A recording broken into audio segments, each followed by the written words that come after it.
Hello, my CNC brothers and sisters. Boy, I am so stoked for tonight because we got our CNC sister Kate back, and we are going to be talking CNC business and a very interesting thing when it comes to CNC business and how we end up finding the profitable projects that we can make over and over again.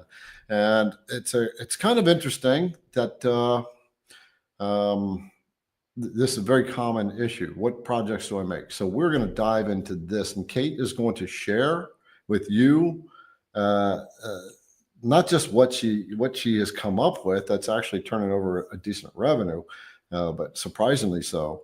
But also how she found this, right? And this is something I want you all to listen to. But first, I'm going to say hello to a few folks out here. We got quite a few people on board.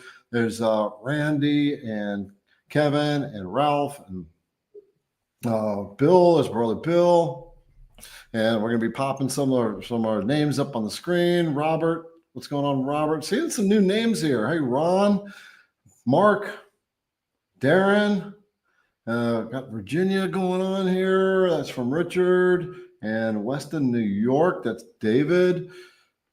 Got a couple questions coming in here. There's Jim from Virginia and Spindle Jim from Penfield, New York. I used to live in New Jersey. I don't know where Penfield's at in New York, but of course I used to always go up to New York City.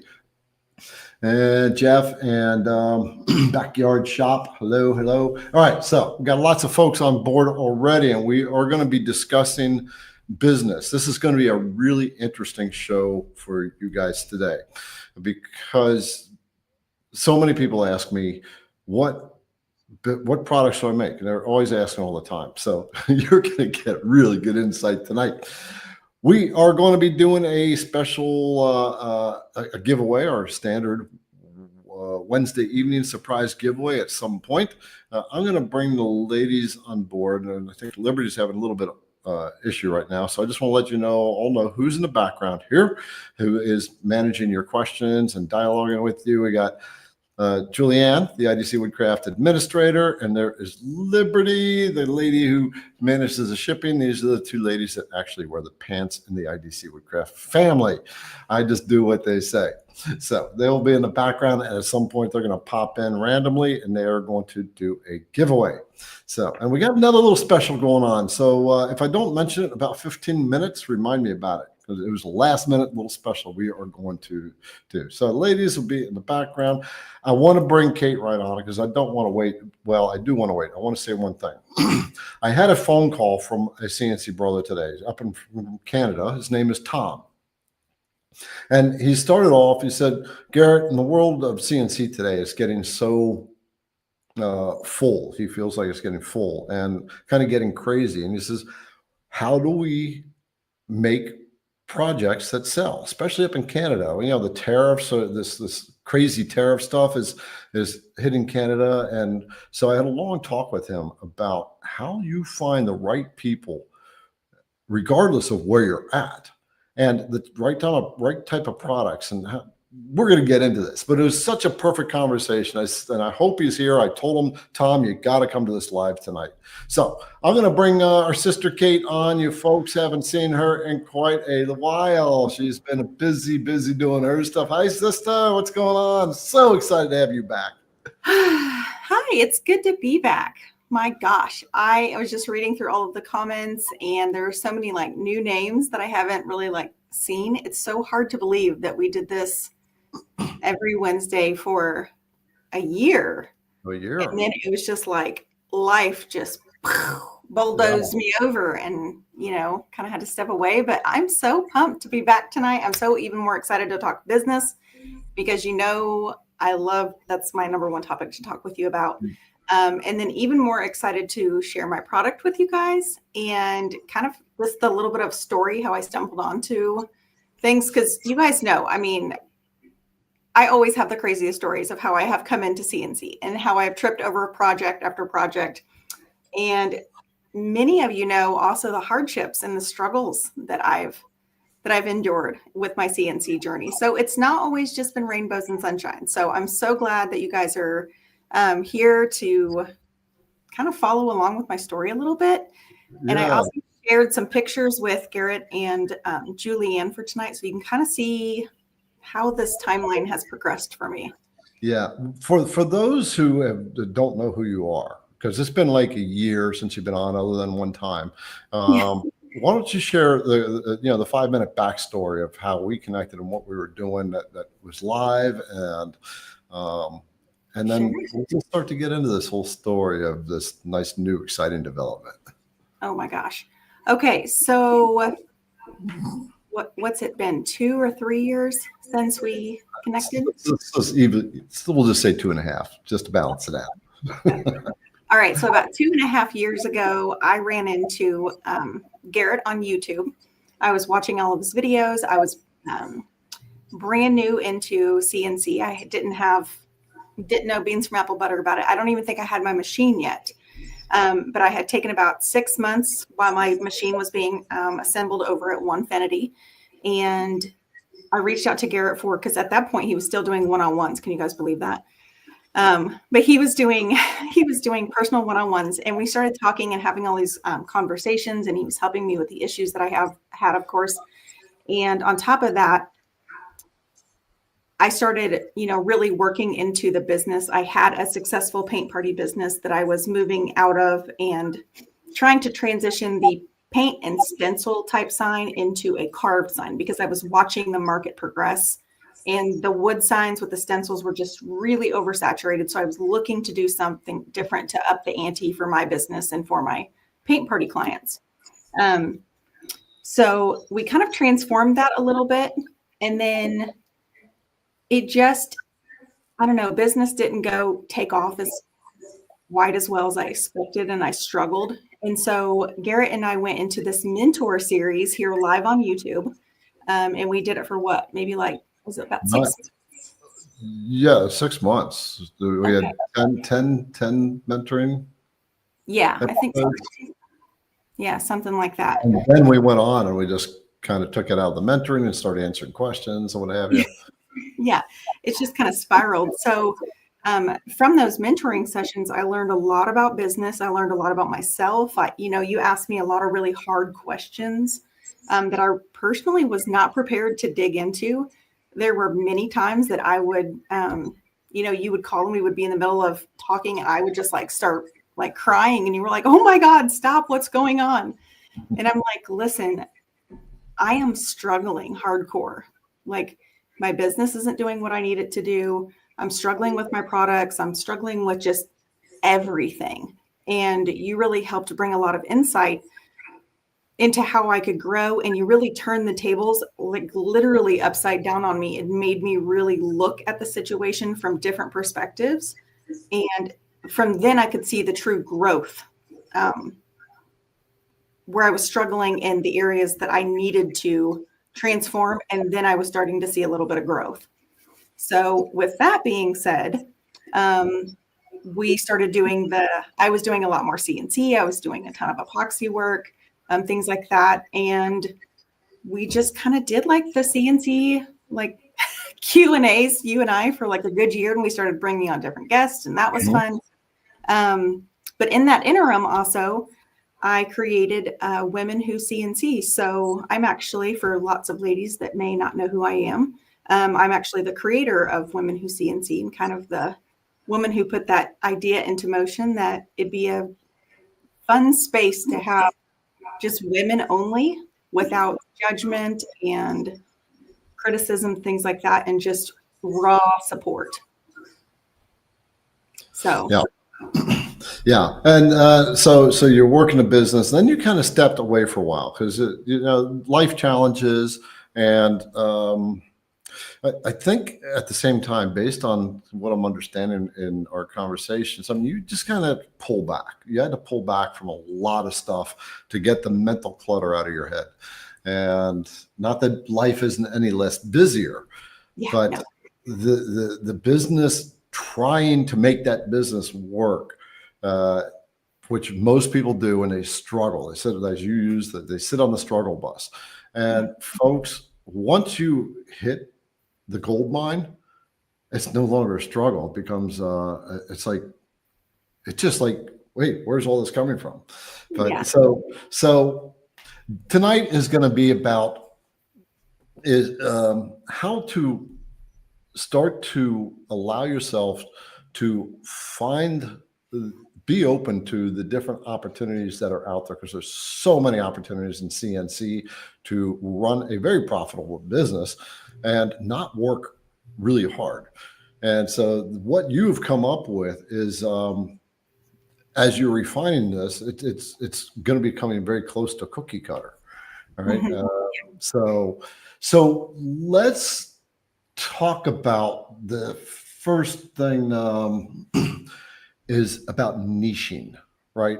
Yeah. Because when it comes, in this conversation I had with Thomas today, uh, he was asking me, what do we do? What does someone do? I said, you got a niche. You have to find a niche, and not just a niche, but a niche where there's a lot of, it doesn't have to be a big niche. It just has to be a niche where people are willing to spend some money Yeah. and have a lot of passion about, which is something you inadvertently fell into. It's like, it's so cool the way this worked out. So niching, one of the things, a lot of people, they'll make a whole bunch of stuff, right? And there's a saying in business: if you're trying to sell to everyone, you're selling to no one. Kate did Yeah. that. I did it in my past, and most people in business do this, right? And the hardest thing to do is pull back and stop trying to need to grab everyone, Yes. and just find that one thing and become so damn good at it, and create the best product, one or two or three, but become really good at that one, and then you grow a bit, or then you make it efficient, like what you're working on. So niching is the number one rule. Don't try to make all kinds of stuff. You're good. Kate, tell them about it. What happens when you're trying to make all kinds of stuff? My Lord, I can't even, I don't, it's just a struggle. When you're, I mean, literally, you took the words out of my mouth. When you are trying to sell to everyone, you literally will sell to no one.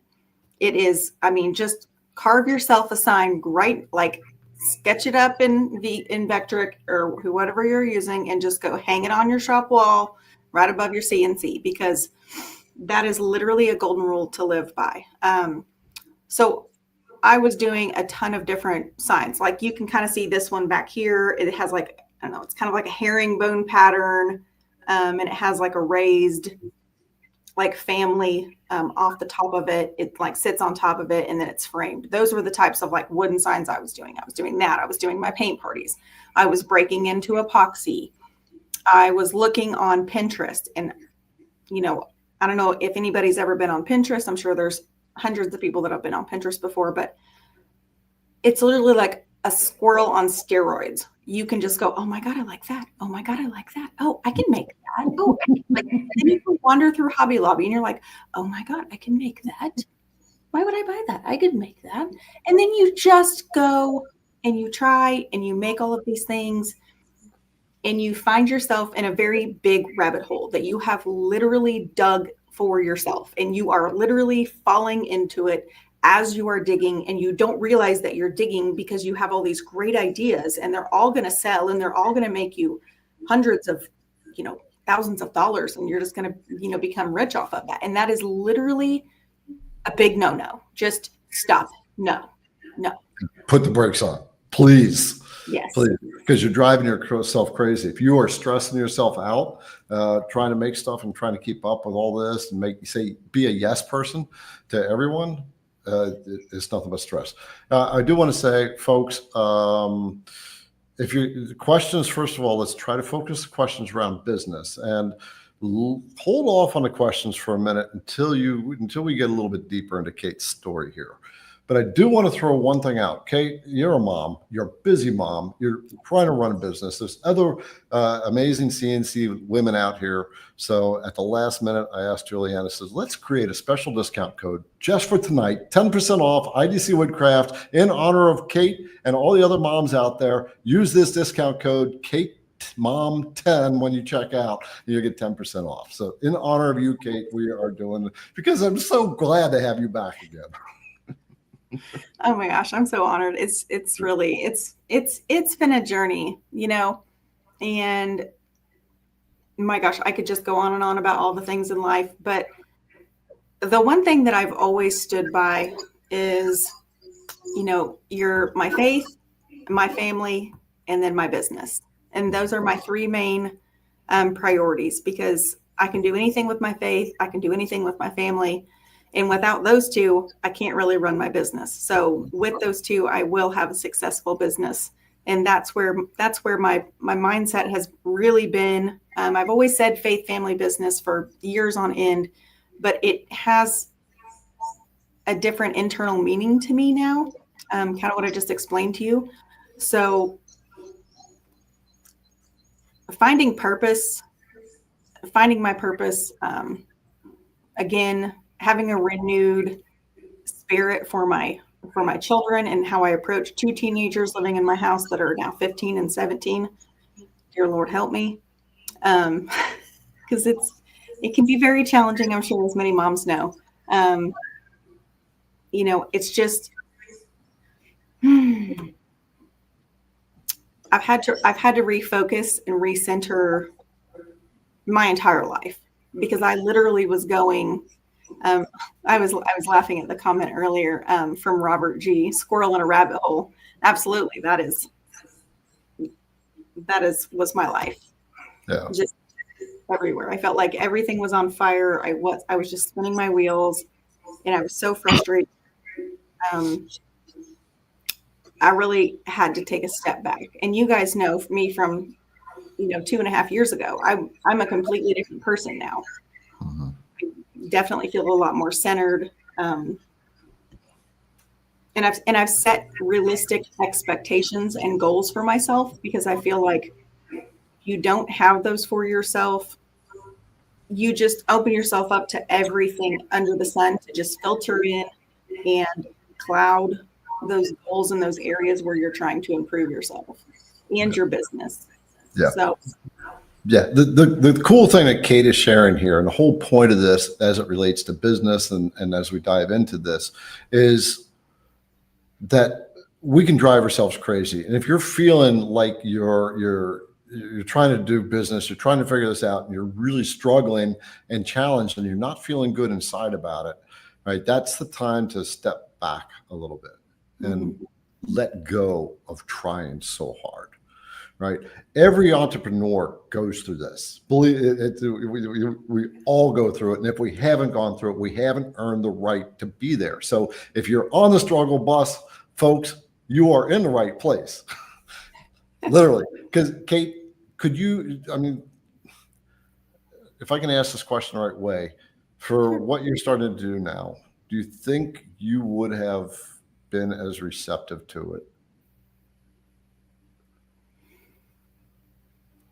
probably not, because it would have been just one more thing on my list of things to do. I would have probably seen it and gone to these events that I went to that kind of inspired me to do these different things. I would have been very closed-minded, because my mind would have just been very, very clouded and, for lack of better words, overstimulated, overcrowded. And I would have just been there. I wasn't really experiencing that event. I wasn't really what I now say to myself, you need to be present where you're at. You can't just, like, so many people are just rat racing through life, getting from one place to another. And I know if you look back in the videos, I'm like flying in from, soccer practice and all over these things and doing 50 bajillion different things. And what was really happening at the end of the day is I was getting a lot of things done, but I really wasn't getting a lot of like quality things done. It was all like, I always try to give 100% effort, but I wasn't doing it in the right way. And so, yeah, too scattered. Mine's in too many places. So folks are wondering, what is it that you did? So to kind of set the stage, as you told me, right? You came up with this product idea based on the story that we're going to start to dive into now. Yeah. You saw the opportunity. You built a prototype, and you put it on Etsy. In 5 days, you had 5 sales, made what, $1,500, right? And you've had sales since, Yeah. right? That's quick, folks, because she found the right niche, right? Hit the right spot. So let's dive into the story that took you to this, and what the product is, and why this is hitting the right spot, Yeah. and why you can ask the price you're asking, which I don't think is enough. Yeah, I've been doing a lot of things. So I just saw one question come through. Was that a gross or net? And that was actually gross, but you will be very, very shocked to see that my gross and my net are not too far apart as far as Love to hear it. Love to hear it. yeah. So right off the bat, it's pet centered. It was because I bought a dog. I bought my Labrador Retriever, Indy. His full name is Tucker's Indigo, and I do dog showing because I wanted to get into using him as a stud dog for breeding. So one of my best friends, Allie, is a dog breeder, and she breeds English Labrador Retrievers. And I already had one. His name's Buck. He's kind of my world. But he's almost 8. And so we wanted to get another one. And then I wanted to break into this world of breeding. And so this was last June. So we're just coming up right on almost a year. So I started going to these dog shows with her and kind of watching things. We went to one show and did them with puppies. But she kept talking about stacking. And I'm like, what in the world is stacking? Like, I have no idea what this is. And literally, it's where they put the puppy up on, and they want their front paws and their back paws to look like very, very symmetrical. And you want to look at, like, their withers, which is, from their shoulder to their foot, and, their tail, and how does the tail hang, and how is the head and the ears and everything. And so you can send them off to, Allie sent them off to a friend of hers and said, yeah, these 2 puppies are like your number 1 dogs that look like they're going to stack beautifully. And so I wound up with Indy, and Allie wound up with, she kept Bogey, which was one of her puppies, and their brothers. So here we are at these dog shows, chasing these like 3 or 4 month old puppies around, trying to get them to stack and stand pretty and do all these things. Well, lo and behold, they won first and second, which was great. So just to be clear on the stacking, this is the way the dog stands, or? Yes. Okay, so it's a term for how the dog is posed. Yes. So if you go to like let's just put it in a very large scale. So I'm sure everybody has seen the dog shows on like on a very large scale, like the AKC, the American Kennel Club. You've seen them on, regular TV around the holidays and things like that. You see all these really nice people running around a ring with these dogs, and they're beautiful. And when they stop, their dogs just stand like absolutely perfect. Well, that doesn't happen by accident. That is a lot of training and a lot of hard work. So how they get these dogs to do that is they use what's called a stacking platform. And so, I'm sitting there looking at all of these as a new person. I'm looking at all of these seasoned people running around and looking at these dogs. And I'm just like, holy crap, this is like really intense, because they have charts and calls and numbers and all these things. This is like, literally, it's like trying to read Greek and trying to figure out what these people that are speaking in Greek are saying. So later on, we go to a few more shows, and I start talking to Allie, and I'm looking, and I'm like, where can you buy a stacking platform? And I started doing some research. This was probably about 6 months in, 6 to 8 months in. And I started looking at some stacking platforms, and I'm like, well, this one's metal. And I'm like, and he welded it, and it has like slides that go this way and slides that go this way. And then I started looking on Etsy to see who else was making them. And I'd probably say 10. That might be pushing it. 10 other people on Etsy that are making these stacking platforms. I'm looking at them and they're literally like a box. It's like, it's literally just like a box. And this box has sides, right? That's it. And then it has a piece here and a piece here on top. And those two pieces are where the dogs put their paws. Right. Okay. Understand. And I'm like, well, that's kind of chintzy. Like anybody could do that. And he was asking like 250 or $60. And I'm like, I would not pay $260 for something that looks like that. I'm sorry. That's just me. Like, you know, doing what I do, I might be a little more impartial to, you know, criticism and, you know, with other people's woodworking idea, or, you know, items or whatever, or just people that wanted to make something and try and sell it. So I'm looking and I'm looking and I'm like, you know, I'm noticing that there's one wooden piece here and one wooden piece here. But when you go to the shows and I'm looking around, I'm seeing German Shepherds. They stand with 2 feet like this on one platform, and they stand with 1 foot like this and 1 foot like this. So if you just have one bar, where is the dog going to put its back foot if it has to be staggered? Also, I learned that there were no large. All these stacking units were for like small and medium-sized dogs. There's nothing for like a Bernese Mountain Dog or a Labrador or a Doberman or Great Dane. There's nothing that size. Bing. Are you picking up what I'm laying down, friends? Are you picking up what I'm laying down? So without further ado, I want to show you, if it's okay with Garrett and all the timing. Absolutely. Is it okay if I show him the platform? Yeah, bring it up so you can see exactly what Kate is talking about that she has landed on. Yeah. So I just want to give you a little bit of preface.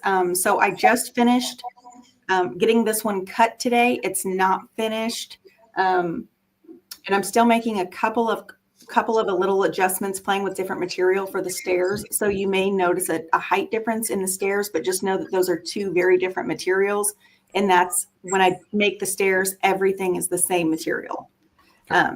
So let me show you. Let me move my kennel down, or my thing here. So this is the actual unit.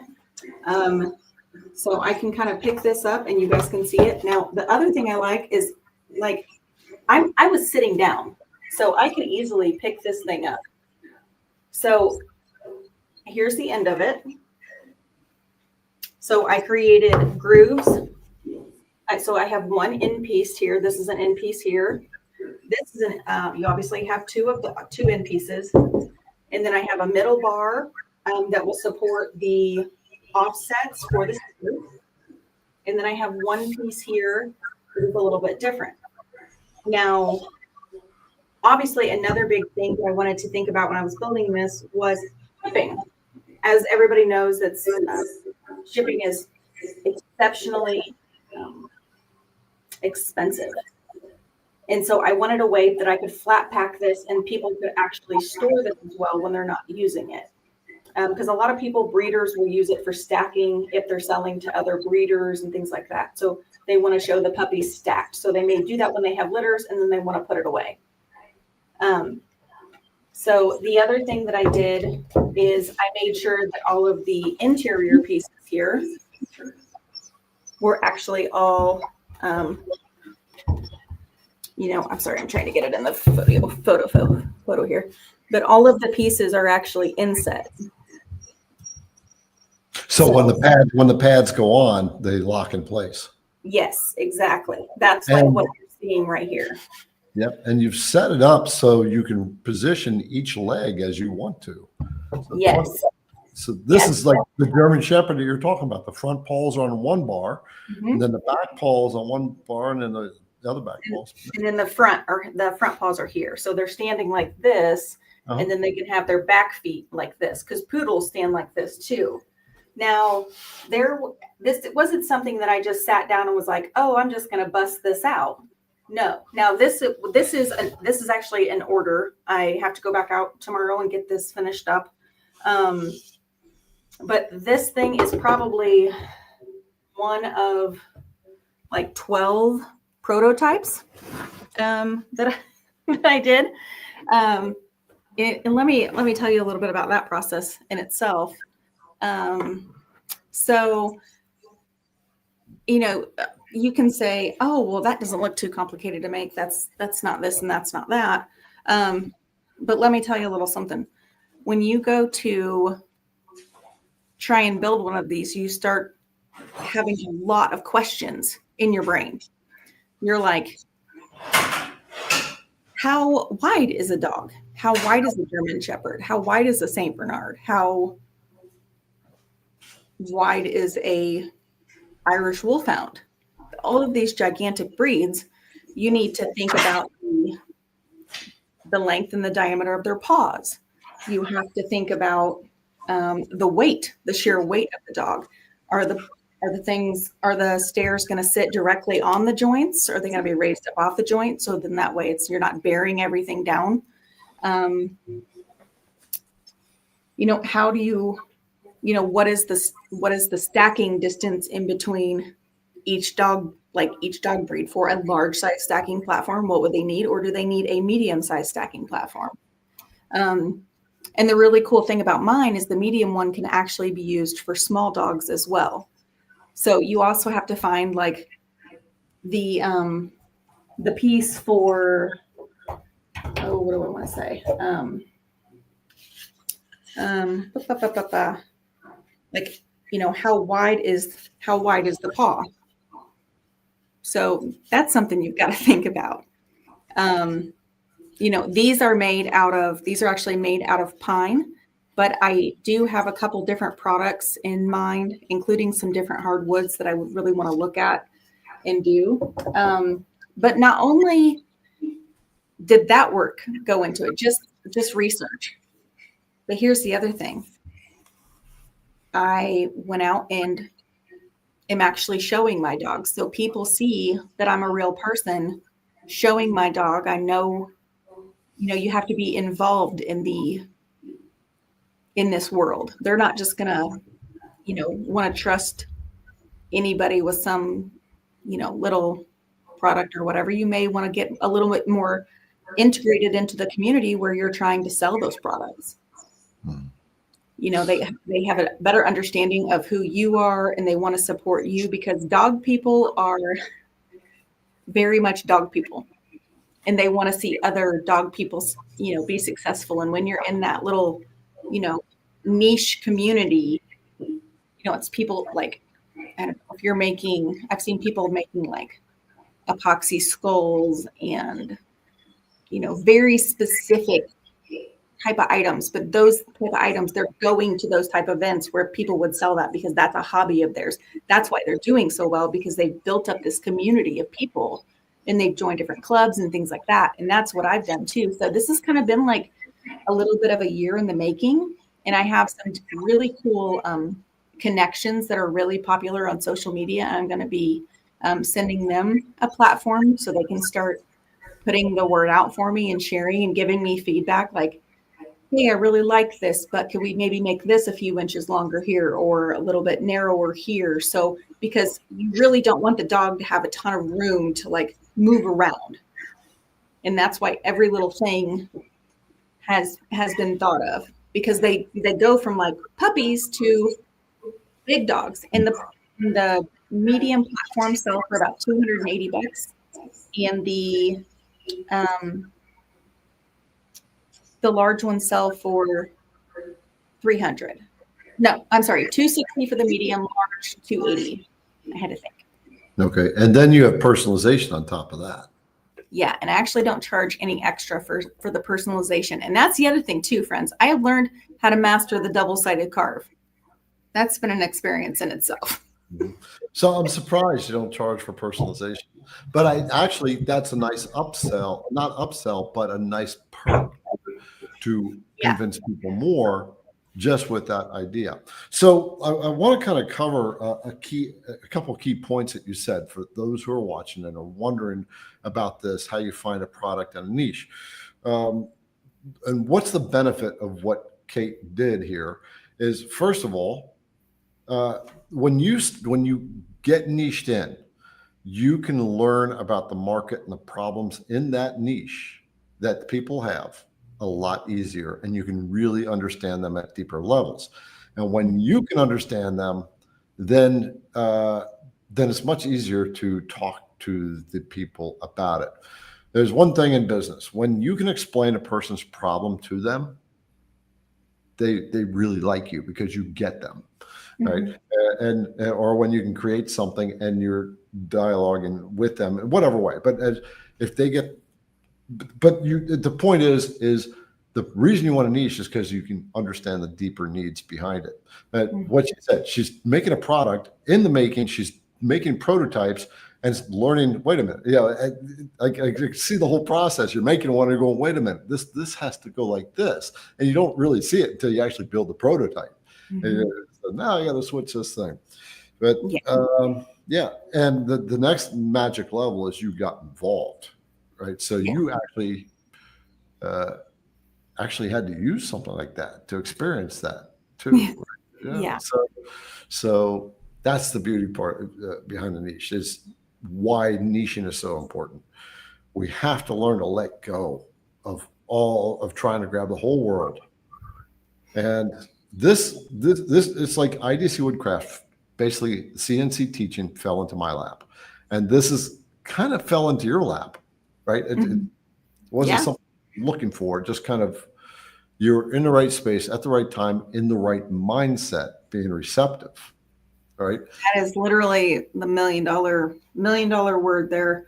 You have to be in the right mindset to be able to receive, where your brain can go. Because if you're just cluttered up with junk, and like if this had come to me a year and a half or even 2 years ago, I would have been so caught up in thinking, what do I need to do? Oh, I got to do this. Oh, I got to do this when I leave. I got to pick up this. I got to get this orders out, da, da, da, da, da. And I would have just been there. I wouldn't have really been like looking around and thinking like there's a couple other products that I really have very, very narrowed in on that I have literally seen 0 people making these. So I'm very excited to try and come up with a product. I love to hear that. I know. And it's in the same niche, right? Yes. Yeah. So here's what she's doing. She's refining this product, right? So you can cookie cutter. What do you have it down to 3 bits? I do have it down to 3 bits. And depending on the material, like I said, I want to flat packing and shipping was a really, really big thing for me. So that was something that I really wanted to do. And I know you're going to laugh at me when you hear this, but I am all about efficiency and making the most amount of money that I can with very little overhead. So what I'm actually doing for boxes and things like that is you can order boxes off of the post office in the medium size. Well, you're probably thinking like, this thing is not a medium size. Well, what you do is you break down like the end of like one box and kind of squeak it into the other one, so they all just kind of like fit, and then you tape them around, and then you bubble wrap your product and shove it in there. Close up the ends.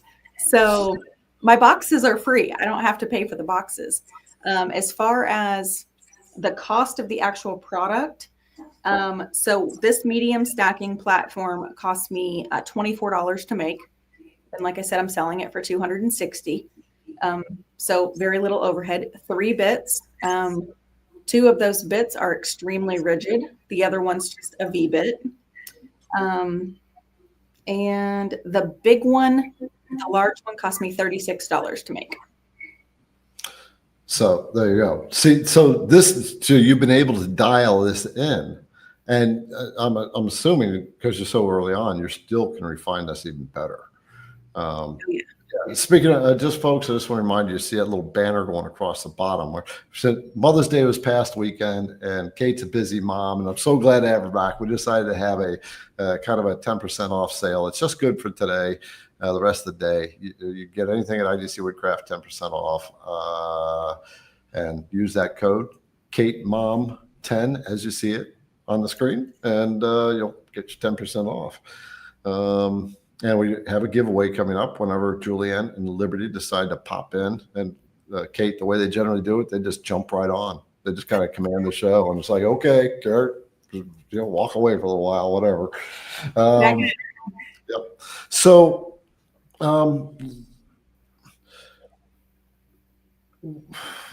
in doing this, and some of the questions we're going to handle here on business. Sure.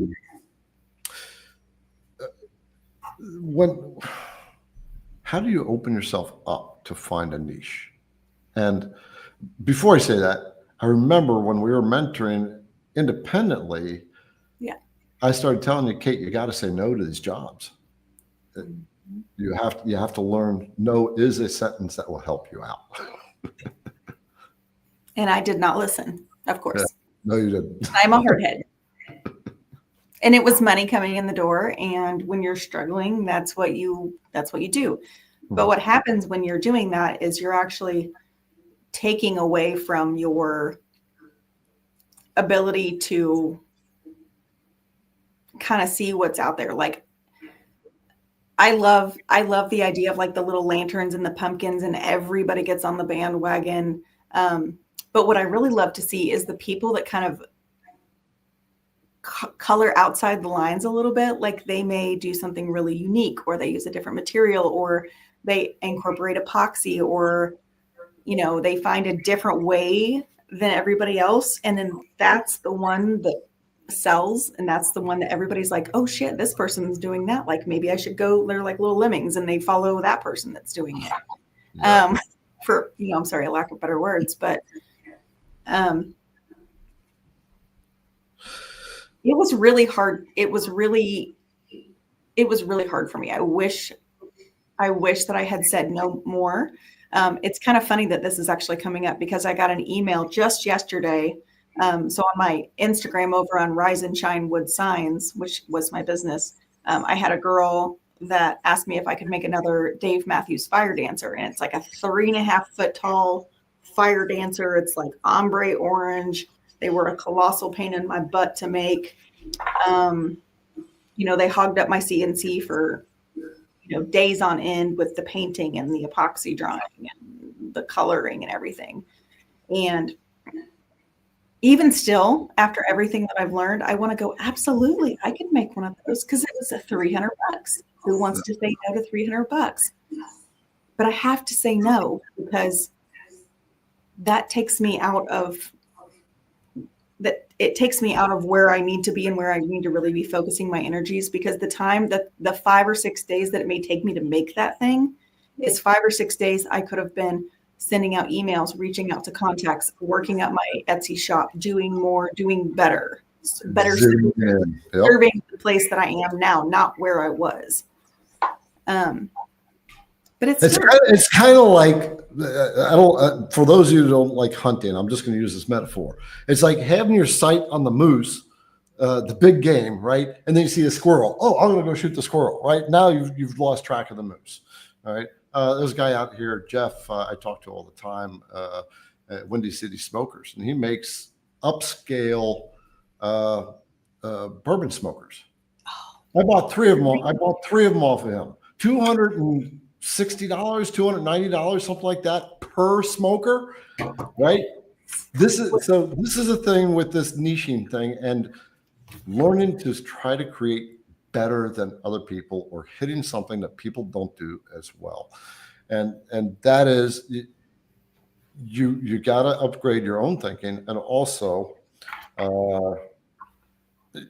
it's kind of like cutting boards. So many people make cutting boards, and they're selling for $40, $80, $120. Sure. There's people out there that only make cutting boards that are over $1,000. But hit the market, the right demographic, the people that want to spend that kind of money, that won't dare buy a $40 cutting board. Right. It's and so you're in the dog show market. People spend a buttload of money on their dogs, keep them nice and groomed, whatever else they do, and the medicines. And what do people spend on their dogs and that kind of stuff? Oh, you don't even want to know. It's well, I'll tell you because we're not in that type of setting right now. But I mean, they will pay $700 for like a little metal crate that has like a slide out bottom, so your dog can go pee in the crate and it's not sitting in the pee. They buy the dog stands. They buy, it has like a little arm that holds the dog on. Grooming supplies. Oh my word. The chairs, the personal embroidery, because like if your dog has so many different accolades and has won so many different things, you can, like the fold out chairs, you can kind of like think of like an old director's chair. You can take that top off and then they get their name embroidered and their dog embroidered into the photo and then all their info, and they slide it back on. They take it to every show. I mean, those things are like $150 a piece. It's just insane. Yeah. So this is the nature of the markets you want to tap into, because these kind of folks they expect to spend this kind of money, and it goes back to the mentality of there's groups out there that have higher status mindsets. Oh, right? yes. And they know that they are going to be spending more money to maintain that status. Yes. Well, I have a friend of mine. I met her at the very first show. Remember me telling you when Indy was just like 3 or 4 months old, little Labrador. She has this gorgeous Doberman, and she's been a judge in the AKC shows. She has been all over the place with her Doberman. I can't remember his name. But he was absolutely magnificent. He would stand there and she would look at him and she would go, fix it. And he would like, it would be off center and she would fix it and he would just fix it immediately. But he has like 4 grand champions, like 4 or 5 like veteran grand champions, and all these crazy things that she's done. And we were just talking about it, and I'm like, I was like, I have to ask, is there at any point in this game that you're actually just making money and not spending just oodles of money to get in here and like all of your time and all of your weekends and everything? And she was like, absolutely. She's like, you can do judging, you can do all the different things. She says, and when you have a good dog that you've worked with, yes, you make lots of good money. And she goes, and I turn around and I spend a lot of it on him. Mm-hmm. So they're out there looking for things to spend on their dogs. Yeah. You got the travel, you got the dog groomers, you got the medications, all kinds of stuff. So, okay. So at this point, folks, I would like to know from those who are watching, what are some of the key points that you're picking up about this? If you are seriously trying to get into business, or you're in business and you've been struggling, what are some of the things that you're picking up from this whole discussion here? I do want to get into some of our questions too in the meantime. Yeah. All right. Then we'll have to remember to pop back to these some of these statements. So what people. Well, I wanted to say something really quickly that you had asked me earlier about how do you get into something like this? Being in the right mindset, absolutely. 2, really look for the things that you're passionate about. How can you make an impact in the community that you're already in? Look for areas, even if it's, so, my husband brought up something really interesting the other day. He was looking for a way to organize his antique guns that like his dad's given him and, his grandpa's given him, and we have him in like this glass cabinet that's locked and all these things. And, and they set back in there and they have like a little grooved piece, you can clearly tell that it was made out with a CNC or a jigsaw or something. But we were talking about making like a wall mounted like display for all of these guns that would also have like a latch or something on the top of it. So then that way we could display them like, because we have a big basement in our living room area, but because they're so antique, they're just really cool. They're really neat to look at. But how to put them up on the wall and display them without having my teenage son and his stupid friends come down here and go, oh, look, it's an antique gun and pull it off the wall. Like, no, we don't want to just put a screw in the top of it, and they can go get a screwdriver. They're not stupid, but how to make it.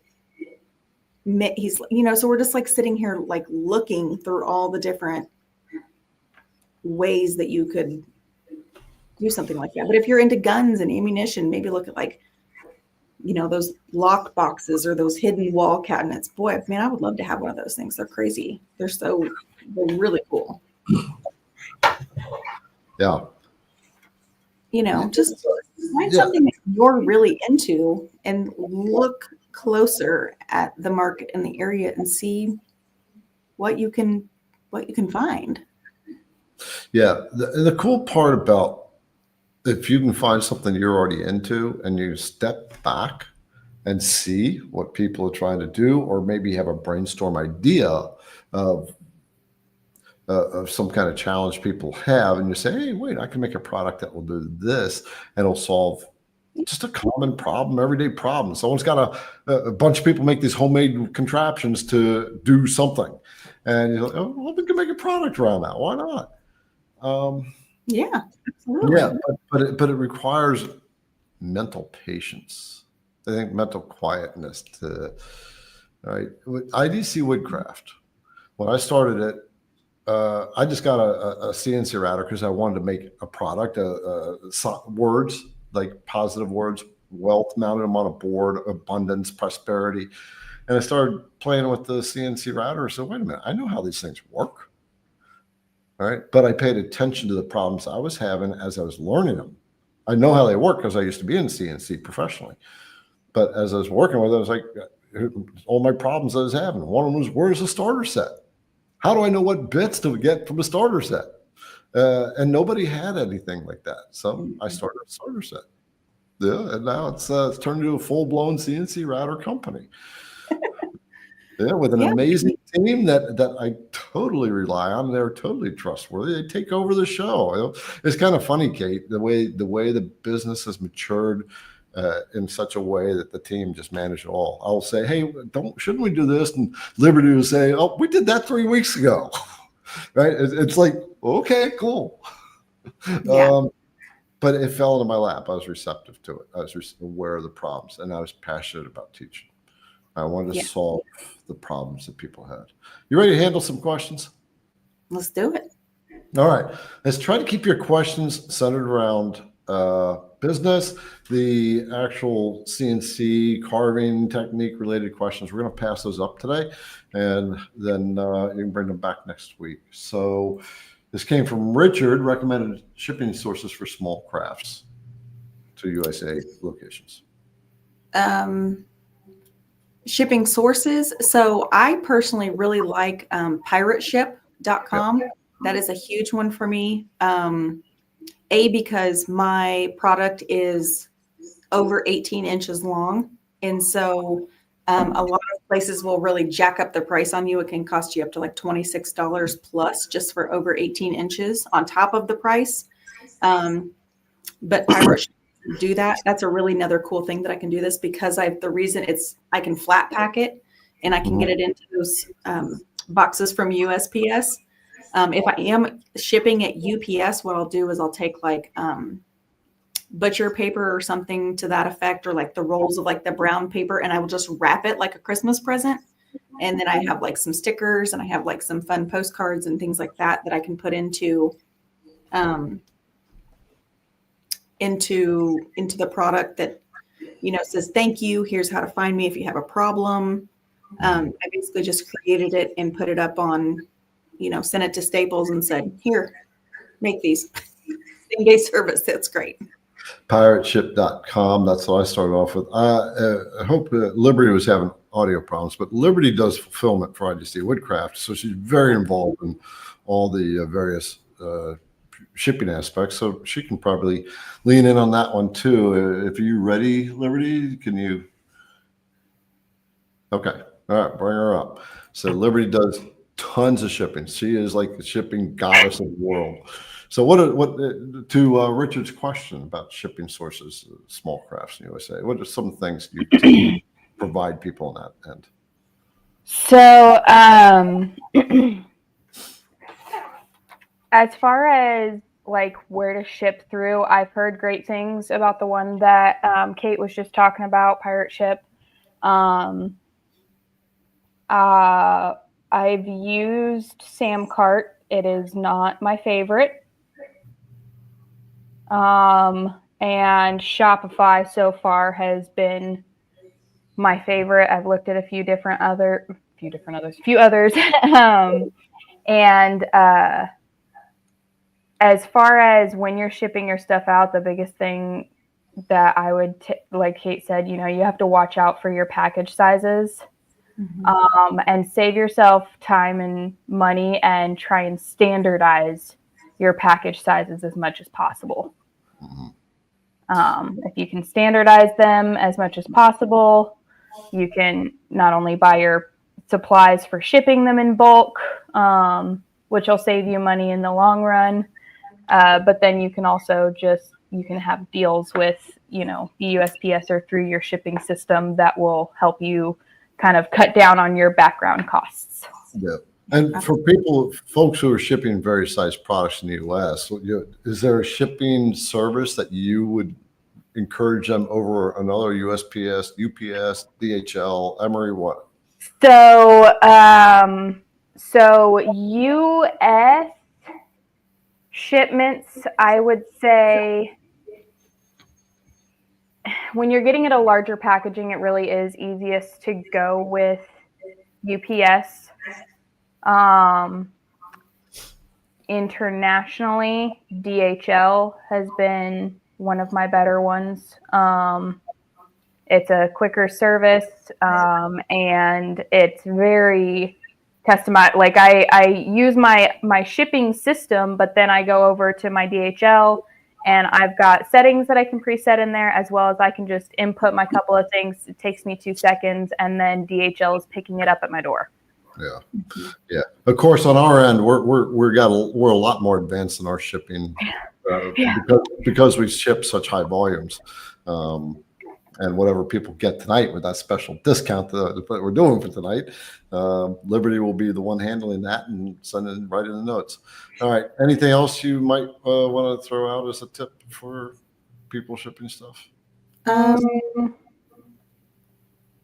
was going to say, maybe if you can utilize, like if you do have certain, like if you're making a lot of, items or whatever, and you have packages and things like that, instead of making a trip to USPS or UPS, they do have that free pickup, which is so nice.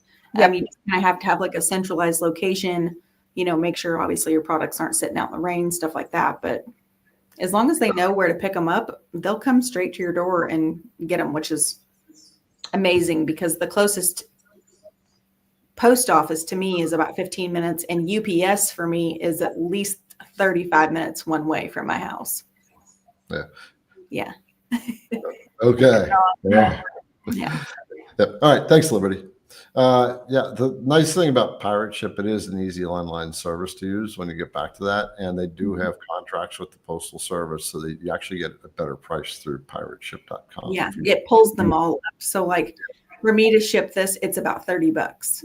Yeah. If So you just I'm $60, like shipping, everything. Okay. Let's see. Okay, there's a couple of questions I got to filter out.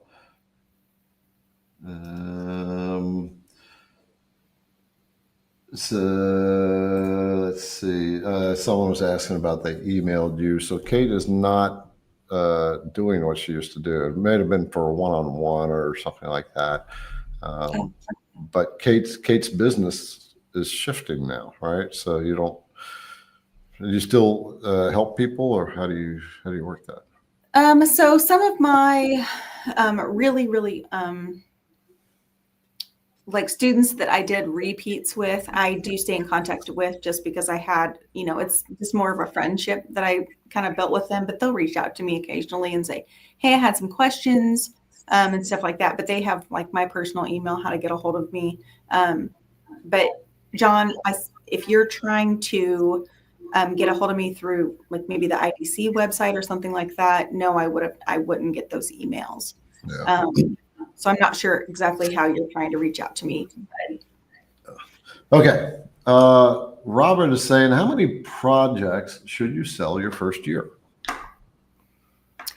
Well, I mean, Robert, I'm going to kind of revert back to what we were talking about a little bit earlier, which was make a product, see if it sells. If it does, like kind of like what mine, it's kind of hit and kind of taken off. You're still going to have slow growth, but that doesn't mean that you're having no growth. So work on that product, see how you can refine it. Like today, I probably spent 2 to 3 hours refining the stairs. Like I'm working with like different heights of material because dogs don't like to get up on things that are super high. The platform itself is already about 4 inches. And so the stairs with additional height, it can kind of make them a little bit more nervous. And then the higher the product, they can, if they fall off of it, can they hurt themselves? So you have to think about really refining your product until you have the perfect thing. Do you have any weak points in your projects that need to be adjusted? Like my prototype had very thin legs. And I noticed even with myself, like pulling it apart, taking it apart, like packing it up, putting it in the car, pulling it out. I put it together and one of the little pieces broke off and I was like, oh, so that's a problem. I need to refine that. What are everyday people going to do with your stuff? So keep looking at it, working with it, fiddling with it. What's going to sound kind of crass to say, because everybody will say, I'm doing the best I can. And, my mom, she was very much a very driven woman. And I love her about that because that's made me who the person I am. But she'd say, sometimes your best isn't good enough. So you have to keep trying. Just because you think you're at your personal best, it's not. There's always room for growth. So really look at your products, refine. Like Garrett said, try to get it to a point where it's almost cookie cutter and it's perfect and you're getting 5-star reviews on all of your stuff. And then maybe up the ante a little bit from there. Make it in a different product. How can you personalize it? How can you make it, do some upsells or some cross sells with it?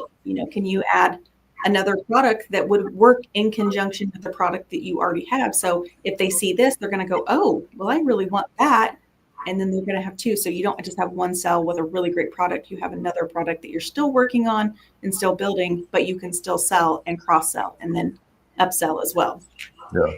So, I want to add on to Robert's question here and add on to your answer. When it comes to how many projects should you sell your first year, don't think of it in terms of that. Kate said, if you're making sales, you're seeing success, right? Then refine not just the product, but the approach to the market, all right? But the idea is don't look at the quantity, look at the profit. At the end of the day, business is about profit, right? And you want to look at the market that's going to give you the best profit for the least amount of work. Mm-hmm. If I was to put it right down the dirt, that's what you want. So that's why you want to find a niche, a high value product like what Kate has, which she's still not charging enough, but she's feeling it, right? This is another part of looking at ourselves. We have our financial ceilings and we start to get uncomfortable and think that we can't get up above that. But that's why we have to push that comfort zone a little bit just to test ourselves and get a little uncomfortable. So, but think about not how many you should sell, but if you're generating a profit or not. Exactly. Because otherwise you wind up, like I said earlier, the squirrel in the rabbit hole. And then you're all over the place and then you get frustrated because you're not seeing the sales or you're not seeing the return on the investment. But there's always room for improvement.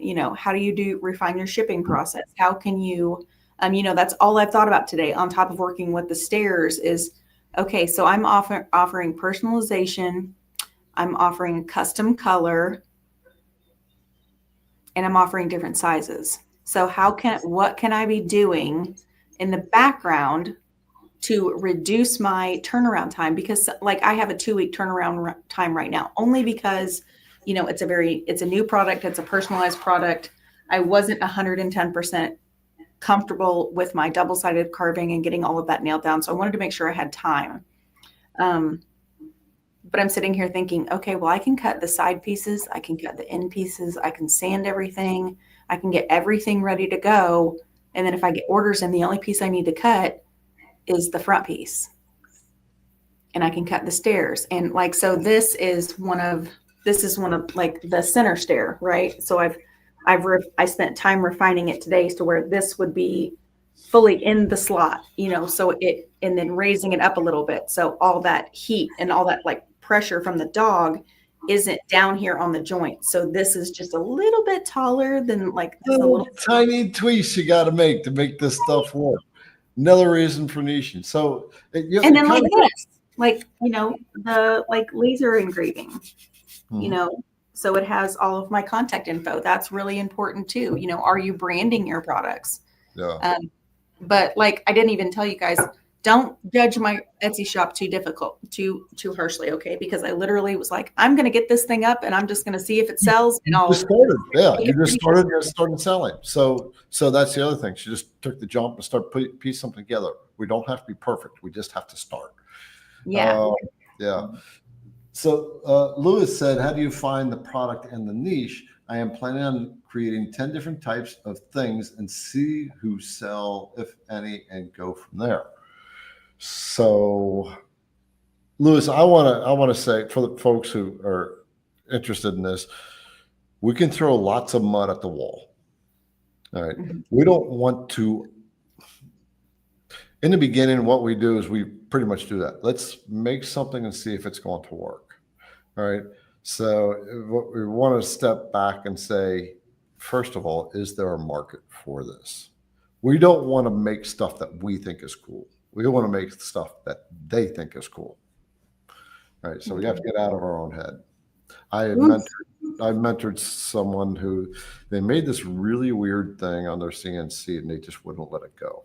And it's like, they're not selling them because they're not, it just wasn't something that made any sense.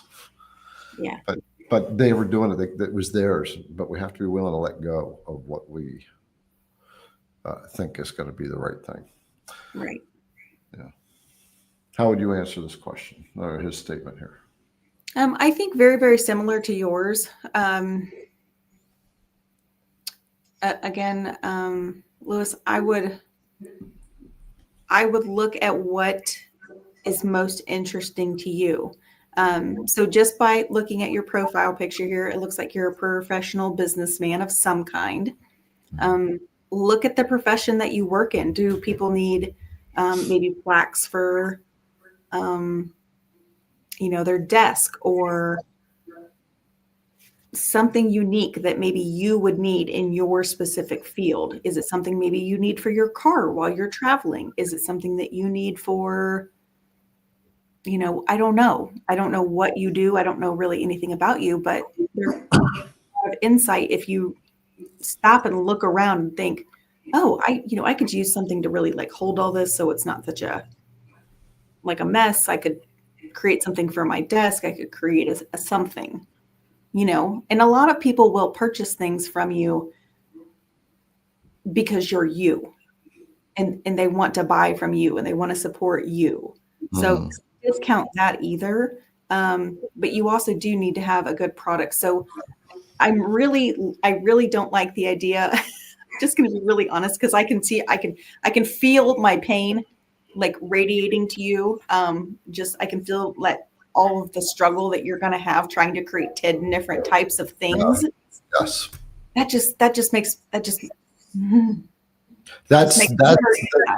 So folks, this is what we often do, right? This is not just Lewis, right? This is all of us. We're trying to make stuff to sell to everybody. 10 different things is trying to sell to everybody, right? Let's find one or two. Jeff, the Windy City Smokers. I remember he decided to dial in on bourbon smokers. I actually told him, Jeff, I probably shouldn't do that, but it was in his heart to do it, and he did it. And he came out with this awesome smoker product. And it's so much better than all the other smokers that are out there. I'm going to have to, I wrote it down. I'm going to have to absolutely go buy one because my husband's birthday is tomorrow, but that's not why. But he is a bourbon fanatic. Yeah. Okay, there you go. Windy City Smokers. Jeff put in the comments where you're from, or Julianne or Liberty will link that. How to get hold of you. I know he's on Instagram and Facebook. Okay. Yeah, Two Towers already said, "Oh my gosh, I think I need to make a sign for myself that says just take the leap." Yeah, absolutely. No success comes without taking risk and taking chances and failing miserably. Yep, me too. All right, Louis, thank you. That was an awesome question to put out there.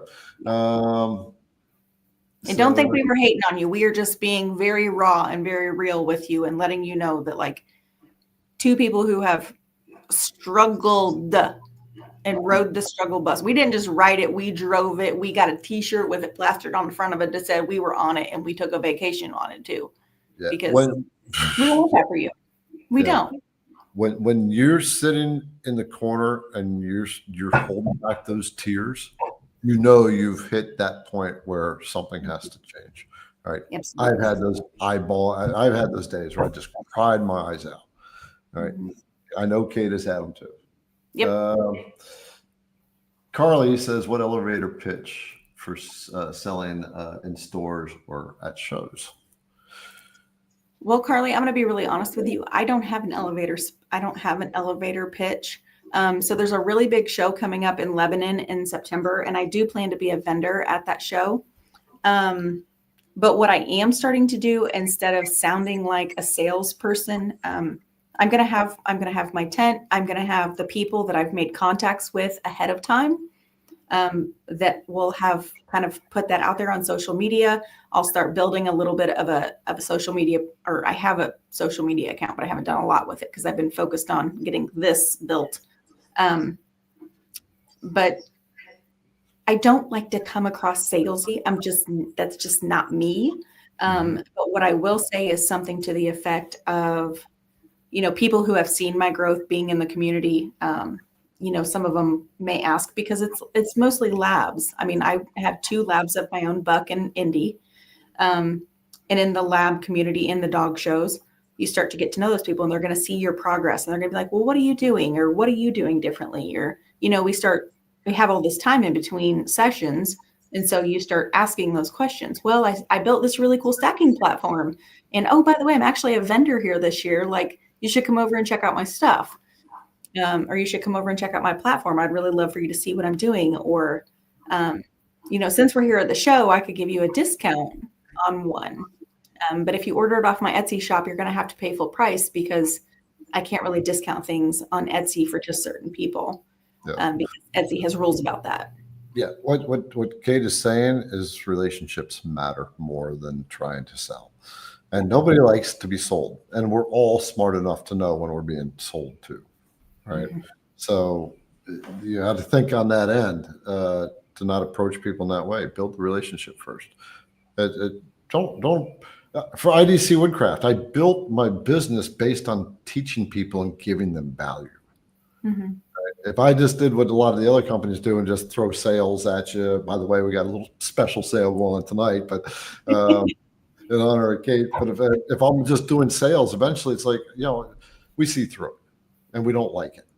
All right. So build the relationships. Another reason for niching and getting involved in the niche and what you have a passion on. You can already naturally create those relationships.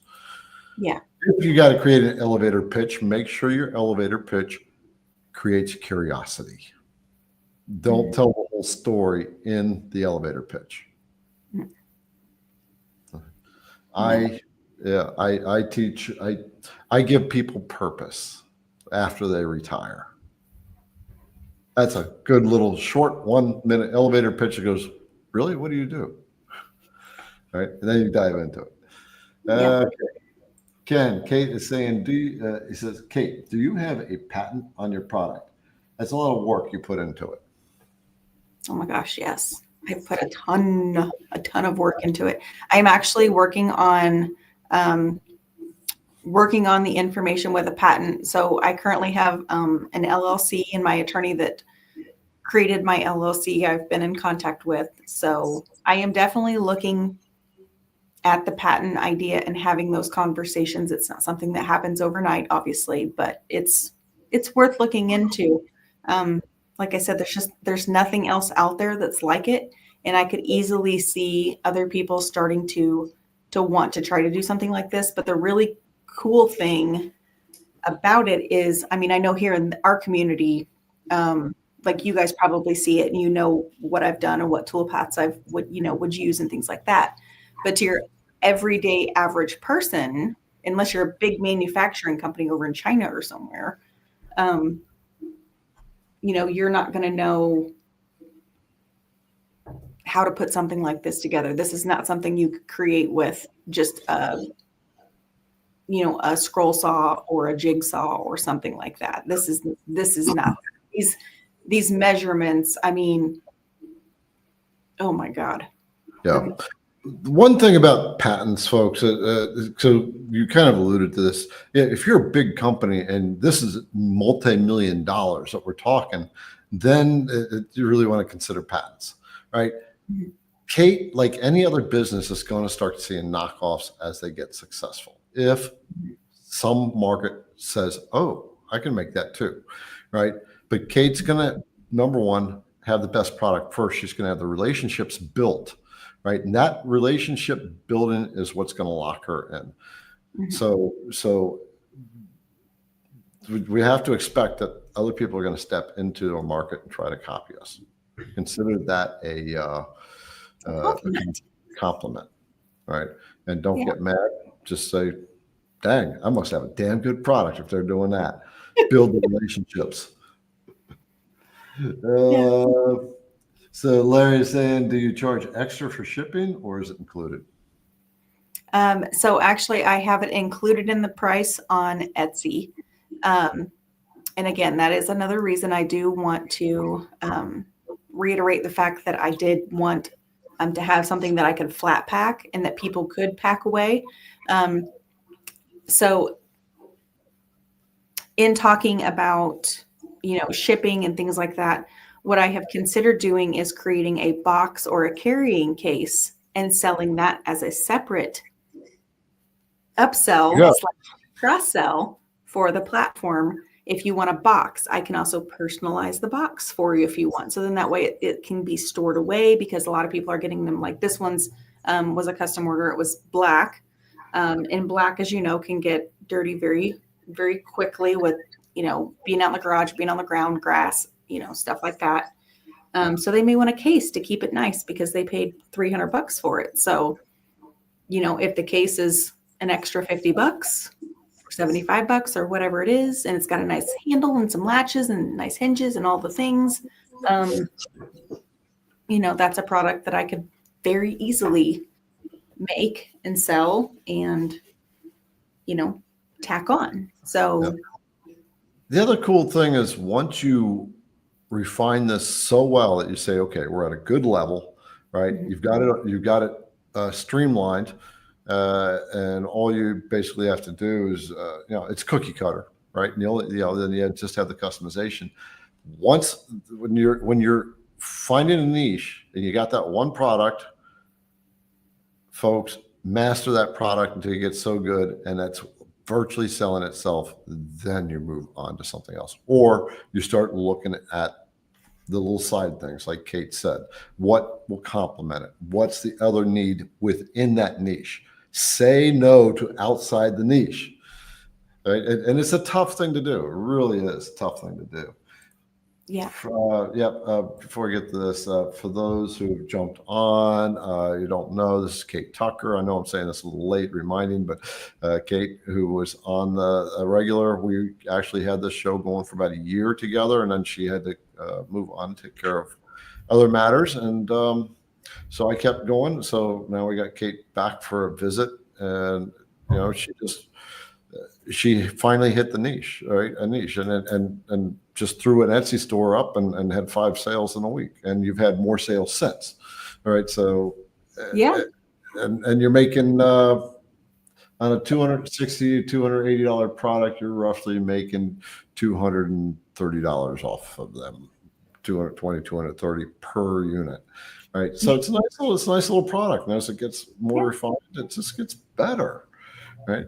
And it takes me roughly to cut them out. I'm trying to think here. So I think the 2 side panels, which have the pocketing, tool path set at a certain depth, I think those take about 12 minutes each. So 24 for 2 of them. And then about another 12 minutes for the name. So we're looking at 36.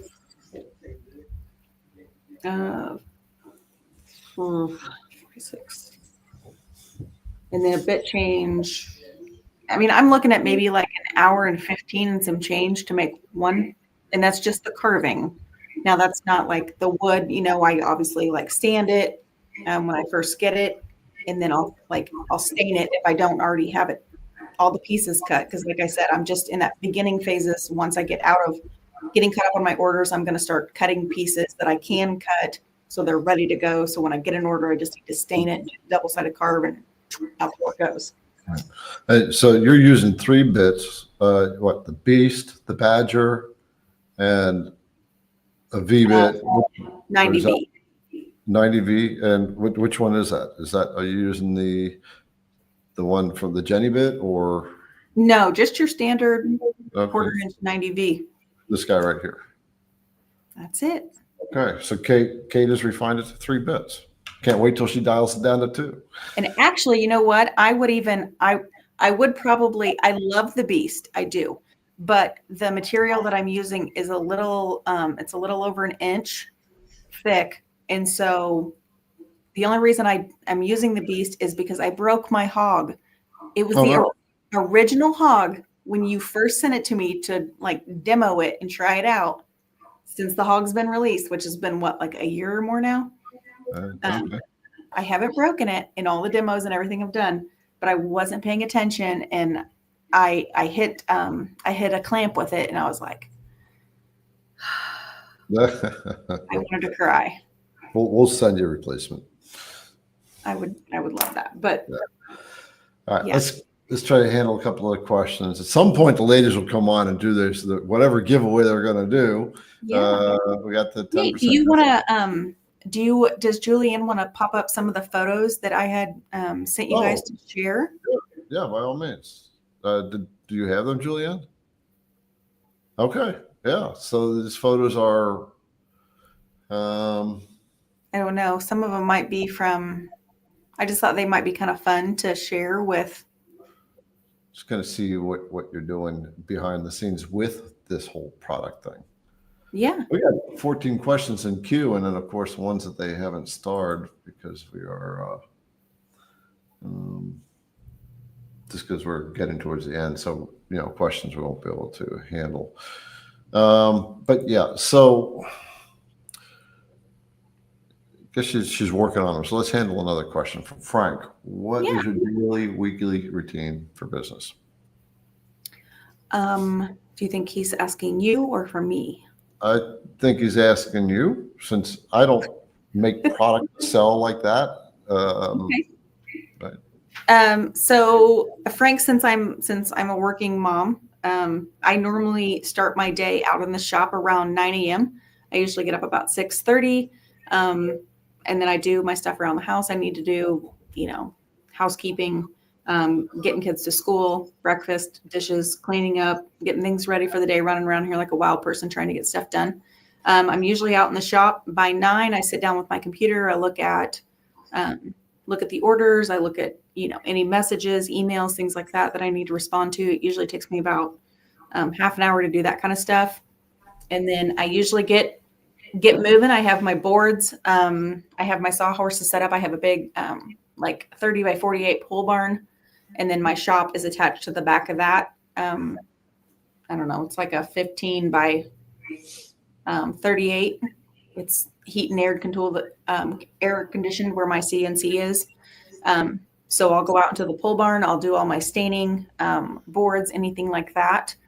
that I need to do, and then come back in, and then I already usually have boards that I'm going to be working with that day, so I'll get them on the CNC. I'll start running tool paths, get things moving, and then after that, when the CNC is usually running and carving, I'm usually also working in the background, pulling things for like shipping material. So I'm like, pulling out bubble wrap and start like, tearing that apart, start like assembling boxes and putting those things together. And like, once I get the boxes assembled, I put the bubble wrap in there.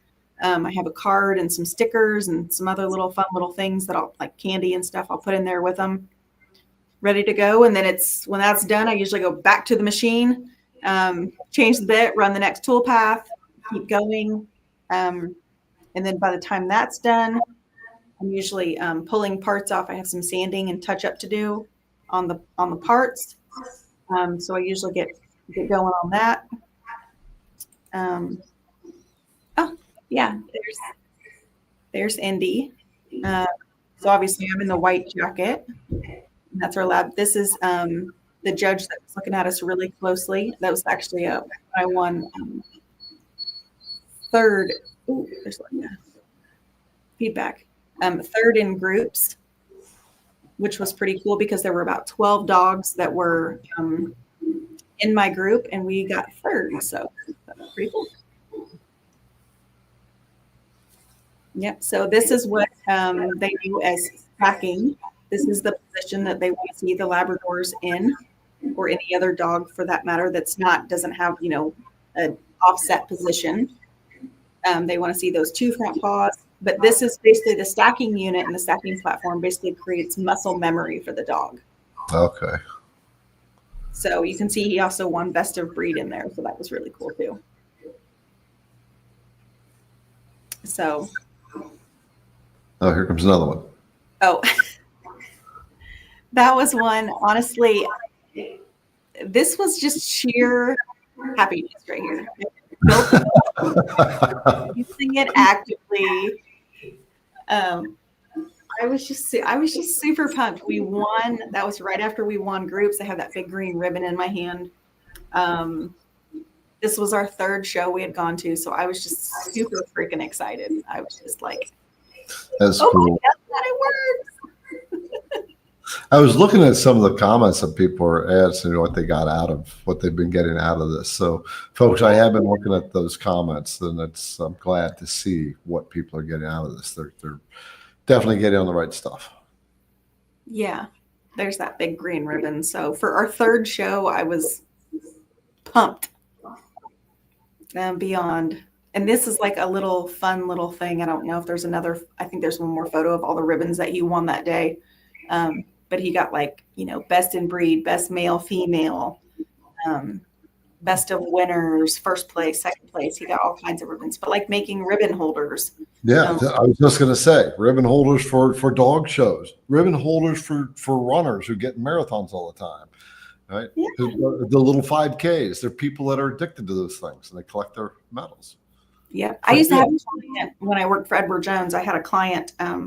She had run marathons in all 50 states, and she wanted me to carve her a United States map and then a place to put all of her like buttons and pins or whatever they get from like running their marathons on something. And I created it for her, but I don't even remember hardly doing that. But right. Yeah. So Paul is saying, do you try to recoup prototyping on your final build price? Honestly, I was thinking about that, but I don't know. No, you don't. There's a cost to success, and that cost is time, right? And that cost is becoming proficient at it. So there is no immediate, like, we can account for the recouping, but the recoup will come over the long-term success that Kate's gonna have from doing that, building the relationships, being in a niche, and in the long term, it's going to pay off. And that it's that prototyping that is what's making this product the number one product that it's going to be. Watch what happens in a year. I text this to her and said, wait till you see where you're at in a year. So when we're all looking for the 6-figure, 7-figure business, when you get into a niche and you refine and refine and refine, become the best, build the relationships, you can easily hit the 6 and 7 figure mark. Right? But when you're at the 6 figure mark, that's when you start going, oh my God, now you start to feel like you built a mountain. That's when you have to start hiring people. Yes. So, but the answer on that is it'll pay for itself. Yeah. And, and the thing I keep trying to remind myself is if you build it, they will come. And building it includes building relationships, building yourself up to be in a healthy mindset so you can nurture and expand and grow and see where maybe you need some additional support. And all the little things. Like it's getting ready to be summertime and I've got, 2 teenage boys and a teenage daughter. One of them's staying the summer with us, the extra teenage boy, and they're always looking for stuff to do. Like right now we're paid them $10 an hour to move a big pile of river rock out of our driveway that was dumped off to underneath our pool deck. So Yeah. have fun. And I mean, $10 to them is like gold. So if I can get them to sand some boards and put some stain on some things, I mean, I'll pay you $10 an hour. That's great. Yeah. This just popped in my head about the niching. Sorry, not about the kids. But folks, there's so many possibilities out there. I've talked to people, their only specialty was making the wooden signs on the back of boats that have the boat name on it. Heck yeah. Another market people make a ton of money on, right? Folks who made cutting boards that cost $1,200 to $4,000. That's crazy. It wouldn't touch the little ones, right? You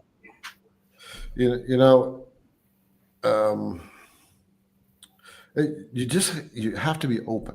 Just let yourself be receptive to the world around you and don't try to find it. Be receptive.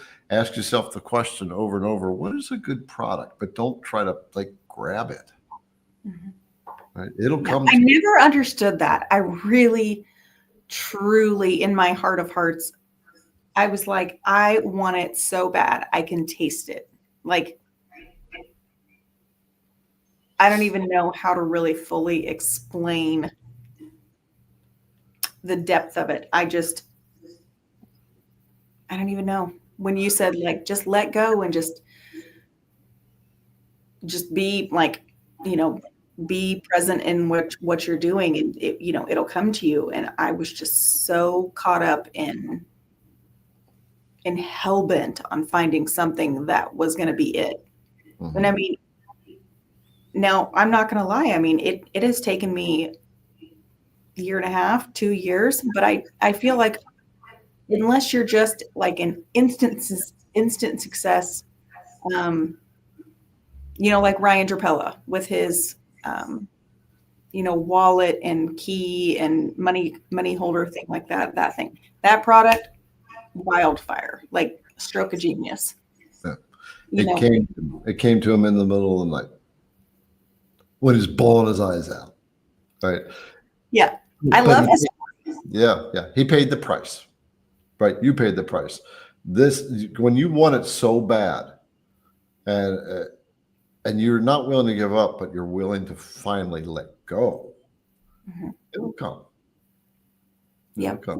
Patience. Find what you're passionate about. That's really, and it's so goofy because looking back, I just sit and almost shake my head because I'm like, I have always been a massive dog person. I've always loved my dogs. Why did I not start like a year and a half ago, like just making dog bowl stands, making something like fun for my dogs, doing something that I enjoyed? But I was so damn caught up in trying to work the current business that I had. And it was like just beating my head into a brick wall is what it was really like. And it was very frustrating.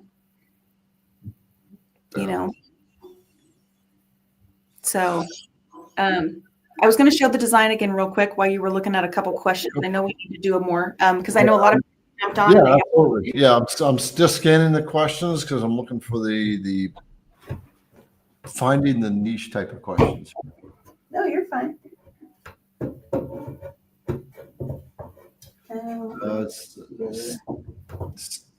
Steve asked, how many ready-made parts do you have?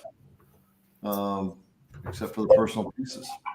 So the ready-made parts would be 1, 2, 3, 4, 5, 6, 7 out of the 8 would be ready-made.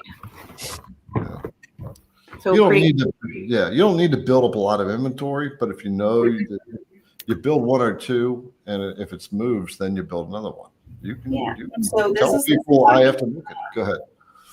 Oh, I was just going to say, so this is the stacking platform for those who have not seen it. So obviously this is the 90-degree V-bit here. This is actually an order. I still need to, I'm going to finish staining all of the area. I just got this cut today, so I wanted to at least show you guys what it looked like. This piece here is a different material that I was talking about and testing. It's a little bit thinner than the standard one here. But it's very lightweight. So shipping all in all, it's about 15 pounds. And that's with the box, the bubble wrap, all the extras, yada, yada, yada. But the stairs they just come right out, and every little measurement and every little detail. So you can actually, so like I was saying earlier, so if you have like a poodles they have 1 foot out front and 1 foot in the back. German Shepherds are the same way, but they always have their front paws across. So this piece here is one solid piece, but these are, and so you can move them. So like say you had puppies that were going to grow into a bigger dog, you could buy this medium size instead of the large, and then you could set them way back here. You could move this piece back here. So, or if you do have a dog that's one and the other, you could, like Indy, like my dog, you could have his feet here and his feet here. So it's pretty cool. That's the product. And it does disassemble very easy. I just don't want to disassemble it right at the moment because I feel like that's goes together, comes apart pretty easy. Yeah, we're almost at 9:40, so we'll handle one more question, and then unless you want to handle more, I'm okay. Well, that's up to you. Keep going and waiting whenever the girls decide to jump in and do the giveaway, because we can't end until they do that anyway. So Julianne, she's sitting there going, Liberty's got the little smile going on. Yeah, we're in control. They know it. Oh my gosh. Okay, yeah, let's tackle some. So I really like this question from Paul. Icon Glassworks kind of said the same thing. What's the best way to get out the word of some of your products, type of advertising, platforms for advertising? Okay, so my biggest thing is Pinterest is a free way of advertising. You can create a business account. You can take pictures of your products. You can do free advertising on Pinterest. They actually do have a paid option as well. But as long as your keywords and your SEO, your search engine optimization words, and you can actually do like a quick search on Google to see what those keywords might be for your particular product. That's everything right there. Getting into certain types of groups, word of mouth, finding the right type of people to help maybe support your product. Like I've kind of said all along, like building these relationships, finding those people in the community that I know, just by being myself, just saying, hey, I'm, building this stacking platform, like building people up to it, letting them know what's coming down the pike. So I'm just really excited to keep spreading by word of mouth, which is huge right now, because in smaller communities and smaller niches and micro niching, that's huge, because when it catches fire, it's going to be wildfire for sure. Type of advertising. So my shop on Etsy is Buck and Indigo's Pup Co. I kind of came up with something a little catchy. It's both of my boys' it's both of my black labs' names, Buck and Indy or Indigo. So I do what do you want to say? I do a lot of the Etsy advertising, which has paid off huge, because if you look on Etsy right now for dog stacking platforms, mine comes up first, which is great. Actually just got a notification on my watch a second ago that said someone favorited my shop and sent me a message. So All right. do a sale. So I'm super pumped about that. Yeah. And here's one of the cool things about you on Etsy. You said there's only about 10 other people that are on Etsy in your product, which tells you that it's a very niche market, right? So you find those rarities like that too, where there's not a lot of competition. Etsy's kind of good for that, because you can say, okay, let's look up cutting boards and see, 5,000 pages of cutting boards, right? Yeah. That market it's not the people who buy your cutting boards. You're just in a there's a lot of people doing it, and you can't niche into it unless you're saying, nope, I'm going to go high-end cutting boards. And that kind of person doesn't necessarily have to advertise. The beauty of niching and building relationships and understanding the market, being in the market yourself and having the passion, being involved in it, you don't have to advertise. Eventually, word of mouth is going to come. Mm-hmm. Absolutely. Absolutely. Yeah. I couldn't agree with you more. Yep. And the best customer you can get is the one that comes back for more. Yeah. I always, when I worked at Edward Jones, there was always a little plaque because my dad was a financial advisor for 30 years for them. And he always had a little plaque in his office, and it said, the highest compliment that you can pay me is with the referral of a friend or family member. I will never, ever forget that. And I've always put that in the back of my brain. If you're ever going to sell a product, that's the highest compliment that you can ever pay me. And I love that. So, because if they're going to tell their friends and their family members that about you and the work that you do, that's a huge compliment. So take that. Right. Here's one. Do you offer warranty? No, I don't offer a warranty, but I do say, so on my little postcard, I can pull that up and show you guys if you want. I made it on Canva. It's pretty straightforward. It's kind of, I don't know, whatever you want to say. Very easy on the eyes, neutral tones, things like that. But it basically says, if you have a problem, in bold letters, it says, please contact me, or send me a detailed message with the problem, and I would be more than happy to help you. So like one of my, with my old shop, I would send like big pictures and things like that, wooden things. And sometimes the frames would get dinged up. And so I always said, just shoot me an email or send me a message on Etsy or my website or wherever it was, and I'll fix it. If I have to make you a whole new one and I send you a new one and ship it, I will. If it's a part that's broken, like on these platforms, if something gets broken in shipping, I can easily send them a whole new side or whatever's broken. Mm-hmm. And just stay really transparent with your customers. Do not hide from your customers. Don't lie. Don't overextend yourself and overpromise. Just under promise and over deliver is exactly what you do. Yes. The beauty about niching too, folks, is so Kate started on Etsy as a testing platform, which is a beautiful way to do it. It doesn't cost like next to nothing to do that. Yeah. As this develops, she'll go to the website, she'll create her own landscape, focus much more on the SEO and the pictures and all that stuff. This is the other thing about niching is you can go into a website where Etsy, you're dealing with everybody else. Your website, you got them. They're all yours while they're there. Yeah.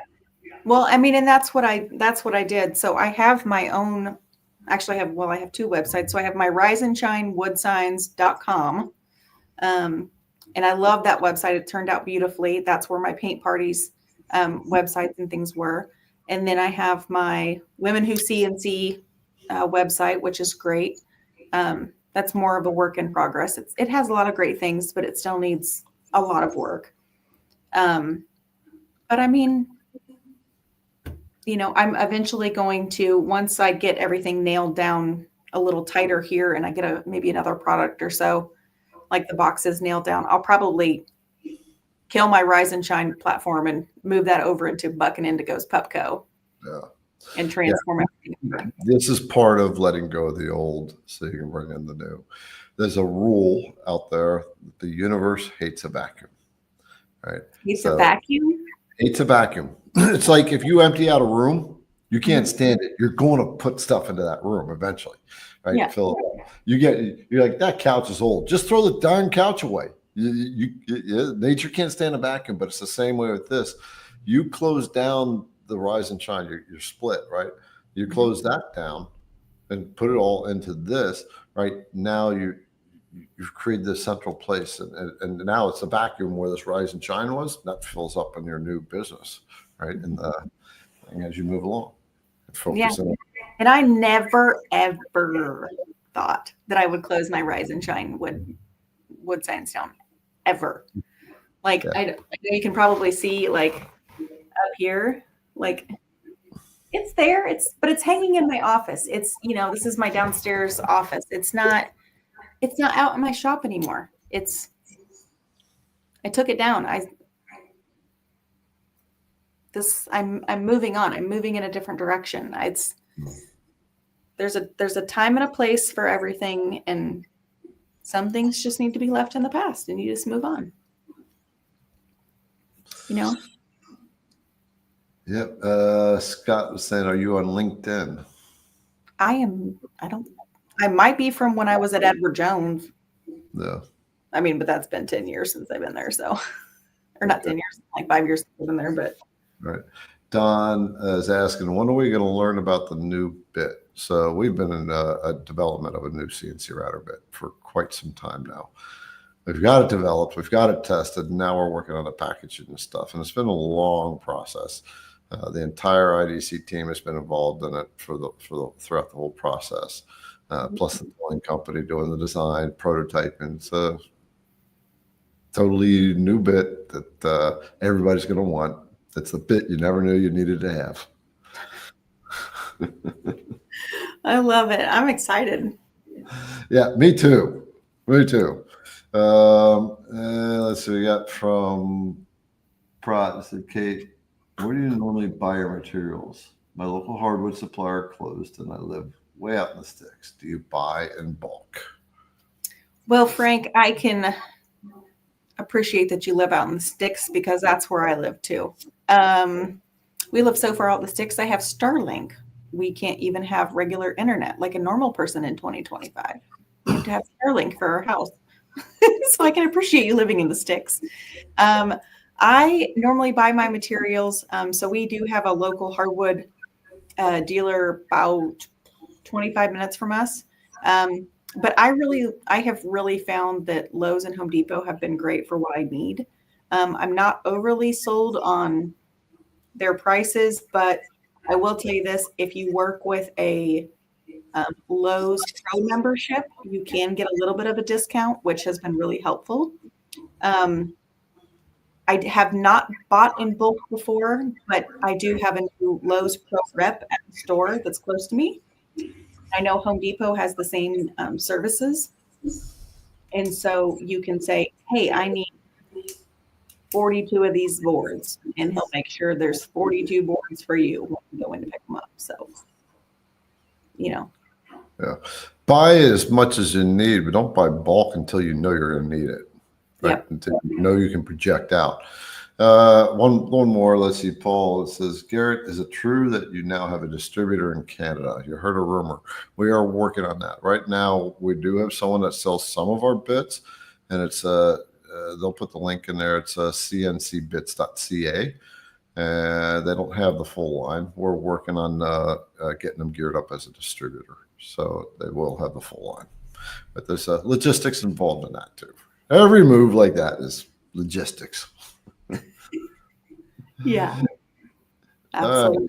I had one more. Let's see. Okay, so that was the last one that they had queued up. There are other questions in there, folks. I know that there are quite a few other questions in there. I do apologize that we weren't able to get to them because it's almost 2 hours in, and the ladies have to take over and do their thing with this giveaway. Just to remind you, this discount code that you see on the bottom, is that good till midnight tonight? Yes. Okay. Yes, it is. So Eastern time. 10% off IDC Woodcraft in honor of Mom's Day and Kate being on the show. I'm so excited to have her. That discount code Kate Mom 10 would be your discount code to use as you're checking out. As far as this business stuff, well, we'll wrap this up in just a little bit. The ladies have to take over and do their thing. Kate, this is so much fun. This is like my favorite part of the whole show, besides having you back for a day. Oh, yeah, I know, right? Hey, Julie, and I was going to tell you really quickly, I am going to email you the link to my shop. So my Etsy shop, and I don't know if you can post it in the comments or not. Then that way people can kind of like, because I've seen some people like asking, where can they like find it or whatever. I kind of already did. I found it myself and threw it in there. Oh, yay. Okay, good. So, I don't worry about that. This Okay. is how you guys operate. I know. I should have known. it's all good. Well, thank you. I was prepared. All right, you guys. Let's see. We've got 10 minutes till 10. So Yeah, let's so don't look at leave yet, folks, because we're going to wrap this up. They're going to do the giveaway, and then we're going to wrap this up. Oh yeah. Yep. Okay. So let me get all my screens showing. Are we telling them what we're giving away? Well, I mean, we could. I feel I'm like- always game for seeing how many people throw in. I know. hashtags. I feel like Before we they can know. explain this one after. Like, see how many people just start. Ah! Oh, so we're not I don't telling them. even think it had loaded on here yet before I saw the first comment over here. Funny. I couldn't even see the code yet. So what are you guys are going to have to like refresh me. I'm over here like in the dark going, what? All right. But So we do Well, giveaways first- every week. yes, Is this we a have. surprise gift? Nobody knows what they're going for? We'll give it to cool. him after the explanation. What? For those of you, including Kate, who haven't actually been a part of this before, we invite you to, on YouTube, enter this lovely code into the chat. This will enter you to win this lovely surprise item. We will pick 2 winners tonight. You only have to enter the code once. So, yeah, keep it a secret. All right. So, thank you for those of you that are entering it quickly. I love it. I love it. All And right. forgive me if I sound a little stuffy. I've been out for the beginning part of this week, so Yeah, we've missed Julianne at the office. That's So it. give her some love for give her some good healing energy. like I'm on the mend. Mucinex is wonderful. Oh my She- gosh, she- it is. She's pushing it being here tonight. So give her a little wish. That's why I'm like mistress of the dark back here, so you don't have to see my face. Aww.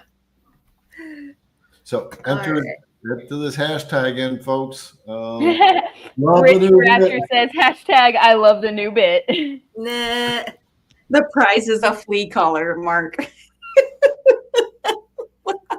You know what, Mark? That might actually be a good, legitimate price if you have a dog. Because have you priced flea collars lately? Because Indy just $8 off, and I about wanted to lose my mind. I can tell you one of them is right here. One of the sizes of it, That looks very long. but nobody. Is it a puppy? I don't think can we legally give away a puppy? I mean, How would you ship that? I think you could maybe transport. You could transport the the puppy. Door delivery. Door delivery. Yes, I'm actually helping my possibly helping my friend deliver. I'm flying a puppy to Massachusetts, possibly like the end of May, like very end of May. Dang, that's exciting. Yeah, I'm super excited. I'm gonna have to like beat people up with a stick, be like, "Don't touch the puppy! Don't touch it." Puppy doesn't have all its vaccinations. Stay. Bucks. Oh my Just God. We're doing a giveaway, folks. Whatever it is. Yeah. All right, it says, "Ooh, there's 206 entries. That's a lot of entries." My gosh. We will say. Well, I'll give you a hint. It was mentioned sometime tonight. It was. Ooh. Oh, it was. Yeah. Mm. Get the dog. Interesting. So whenever you guys are entering in the hashtag, make sure there is no spaces and you put the hashtag with the words and no spaces between the words or it won't count it. Yep. Give it 1 minute and then I'll spin for our first one. You guys can still enter even though it's spinning. Is when people type it in, does it sometimes take a little time when you have so many people doing it? It just takes a little time for it to populate through. No, it's like almost immediate. Yeah. Like the counter is faster than the comments that we can see. Mm-hmm. Wow. Yep. That's All right. Okay. Well, while you were waiting, I just wanted to say thank you to all the awesome people. I was looking through some of the comments and stuff and just say thank you for the love and the support for, old friends, new friends. I just want to say thank you. It was kind of fun to be back on and see you two beautiful ladies again and talk to Garrett and business. And it's just always just kind of fun to. Yeah. And we'll bring you back on in a couple months to rehash this and see how this has developed. Yeah, absolutely. I would love that. I'd love to see. Yeah, especially after your first show and everything. Yeah. I know. Oh my gosh. It'll be exciting. We missed you a lot, Kate. And I'm seconding Ray's comment. So well, thank you. I appreciate that very much. I've missed you guys too. It's hard putting your nose to the grindstone and trying to focus. It's a lot harder than I know it's easy to say just focus on your goals and what you want to do, but man, it's just not always that easy, Not. All righty. Let's get this drawn for our first person. All right, you slow typers still have a chance. Don't get excited till you see the confetti.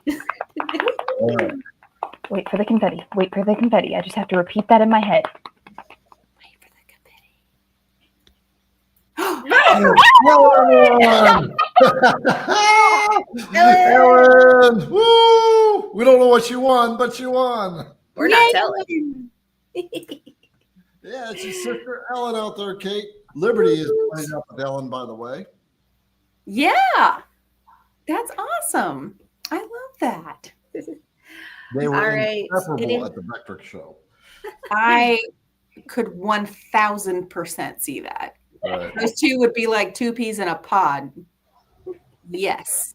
Yeah, it was definitely quite the dynamite duo.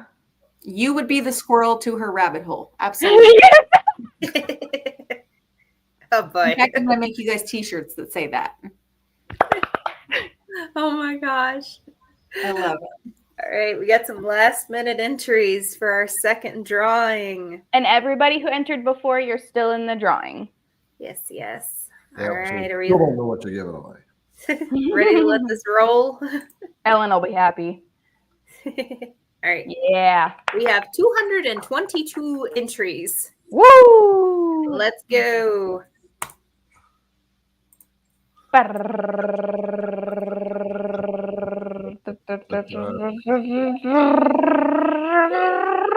Paul! Oh!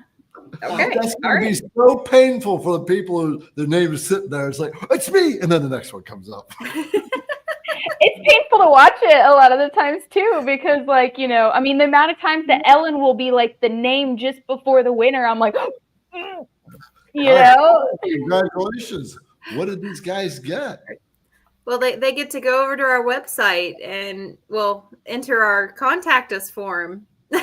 Give me their first name, their address, their information. Otherwise, I don't know where to send this. That's too funny. They will not find out until they email you. Well, I don't know. I still may not even tell them then. If Liberty's feeling generous, I mean. That sounds like I'm down for that. people are going to wonder all week. So are you going to announce next week what this week's gift was? Okay. Yep. So I don't know. I'm feeling very, very selfish keeping it to myself now. Because if they can't join in next week, they won't ever know. Kate won't know. It'll drive them nuts. It's driving me nuts. I saw some people that were saying a one-on-one with Garrett. Yeah. Just shows up. Oh my god. Okay. We got to give him a hint. We got to give him an obvious hint. We got to tell him. Yeah. All right. Okay. Well, it was mentioned twice, and it's one of our good bits, and it's got coding, and it's not the new one. Ooh, can I make a guess? It's not the new one. Okay, sure. It's kind of got a mascot.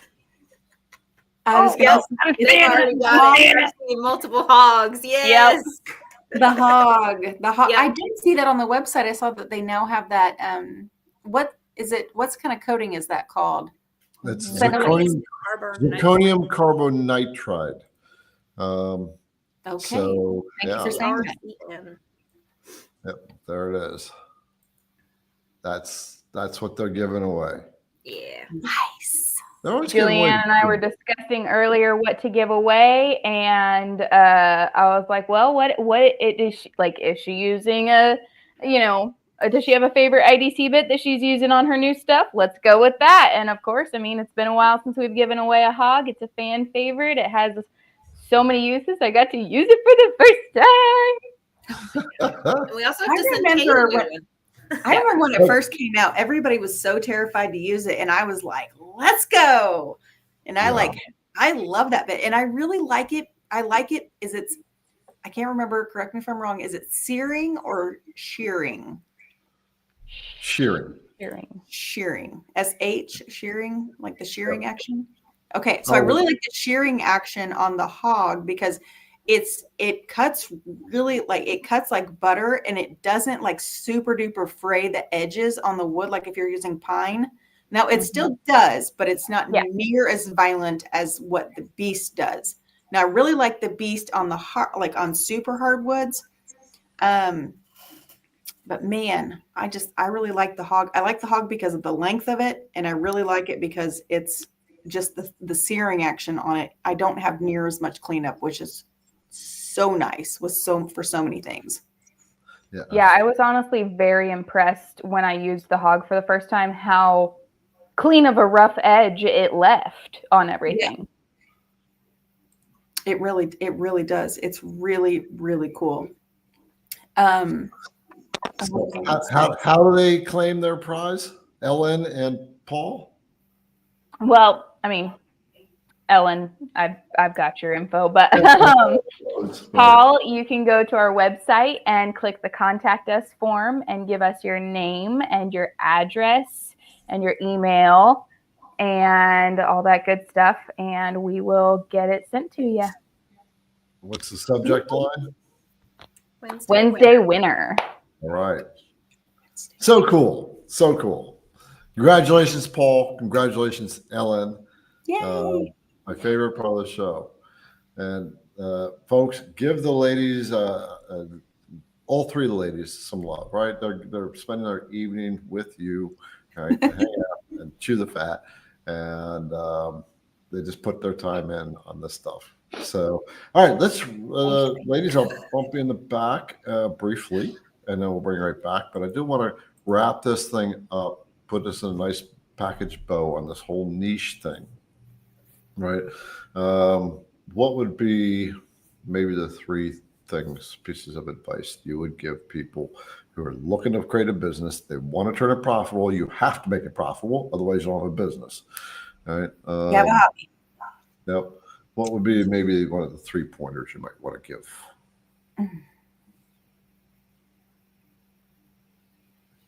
I would say, I'm going to say it again like I've said it all night, just because I feel the most passionate about it, is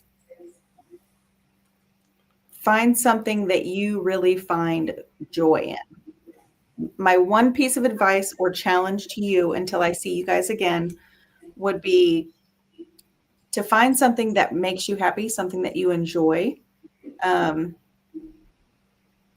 see how you can look at it in a different light and see how you can maybe change that situation or improve that situation. Maybe it's from an efficiency standpoint, maybe something that would make somebody's life easier or your life easier. Don't just think about yourself, but think about maybe somebody that's handicapped or somebody that is shorter than you or taller than you. How would that affect them? You know, try to be really open-minded about the things that your interest, and how can you either improve it or change it, something like that. Look for a product that could make things easier. You know, that's where you're really going to find it. Maybe it's, you know, I don't know why, for some dumb reason I'm thinking about like golfing, because my dad is an enormous golfer. You know, I'm always like, man, he's always carrying around that big old bag, like when he walks. Can I make like a custom golf cart, like a pull behind cart? You know what I mean? Like, think just like very open minded about. That's my challenge to you instead of a tip. Try to look at the world around you in a different light. Yeah. See what sparks. See what comes to you. Yeah. I always say, don't try to grab it. Just know you want it. Declare that you want it, and then let it come to you. Right. Yeah. It's like chasing money. You can never get wealthy chasing money. Yeah. Yeah. Thank you for the I saw a comment come through about the from Peter about the 10-part series that we did. You guys just know, when you watch that, I was a whole different person.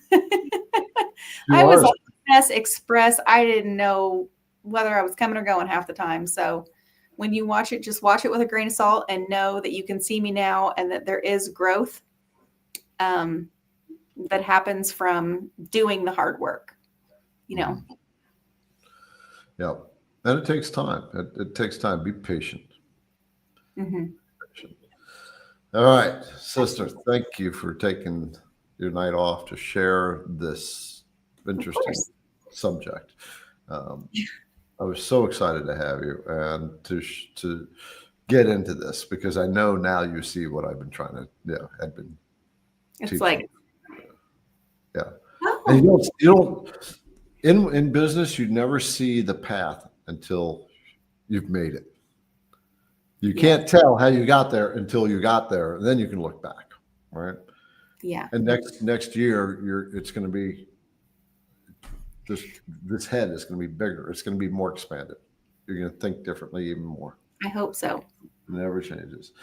All right, folks, we are going to check out. I'm going to bring the ladies back because they have been in the background, keeping everybody square and straight, and they always do, and sneezing and what have you.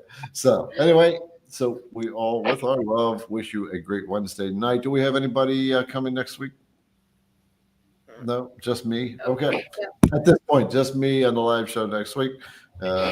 With that, have a great CNC day, weekend, and we will see you next week. All right. See you guys.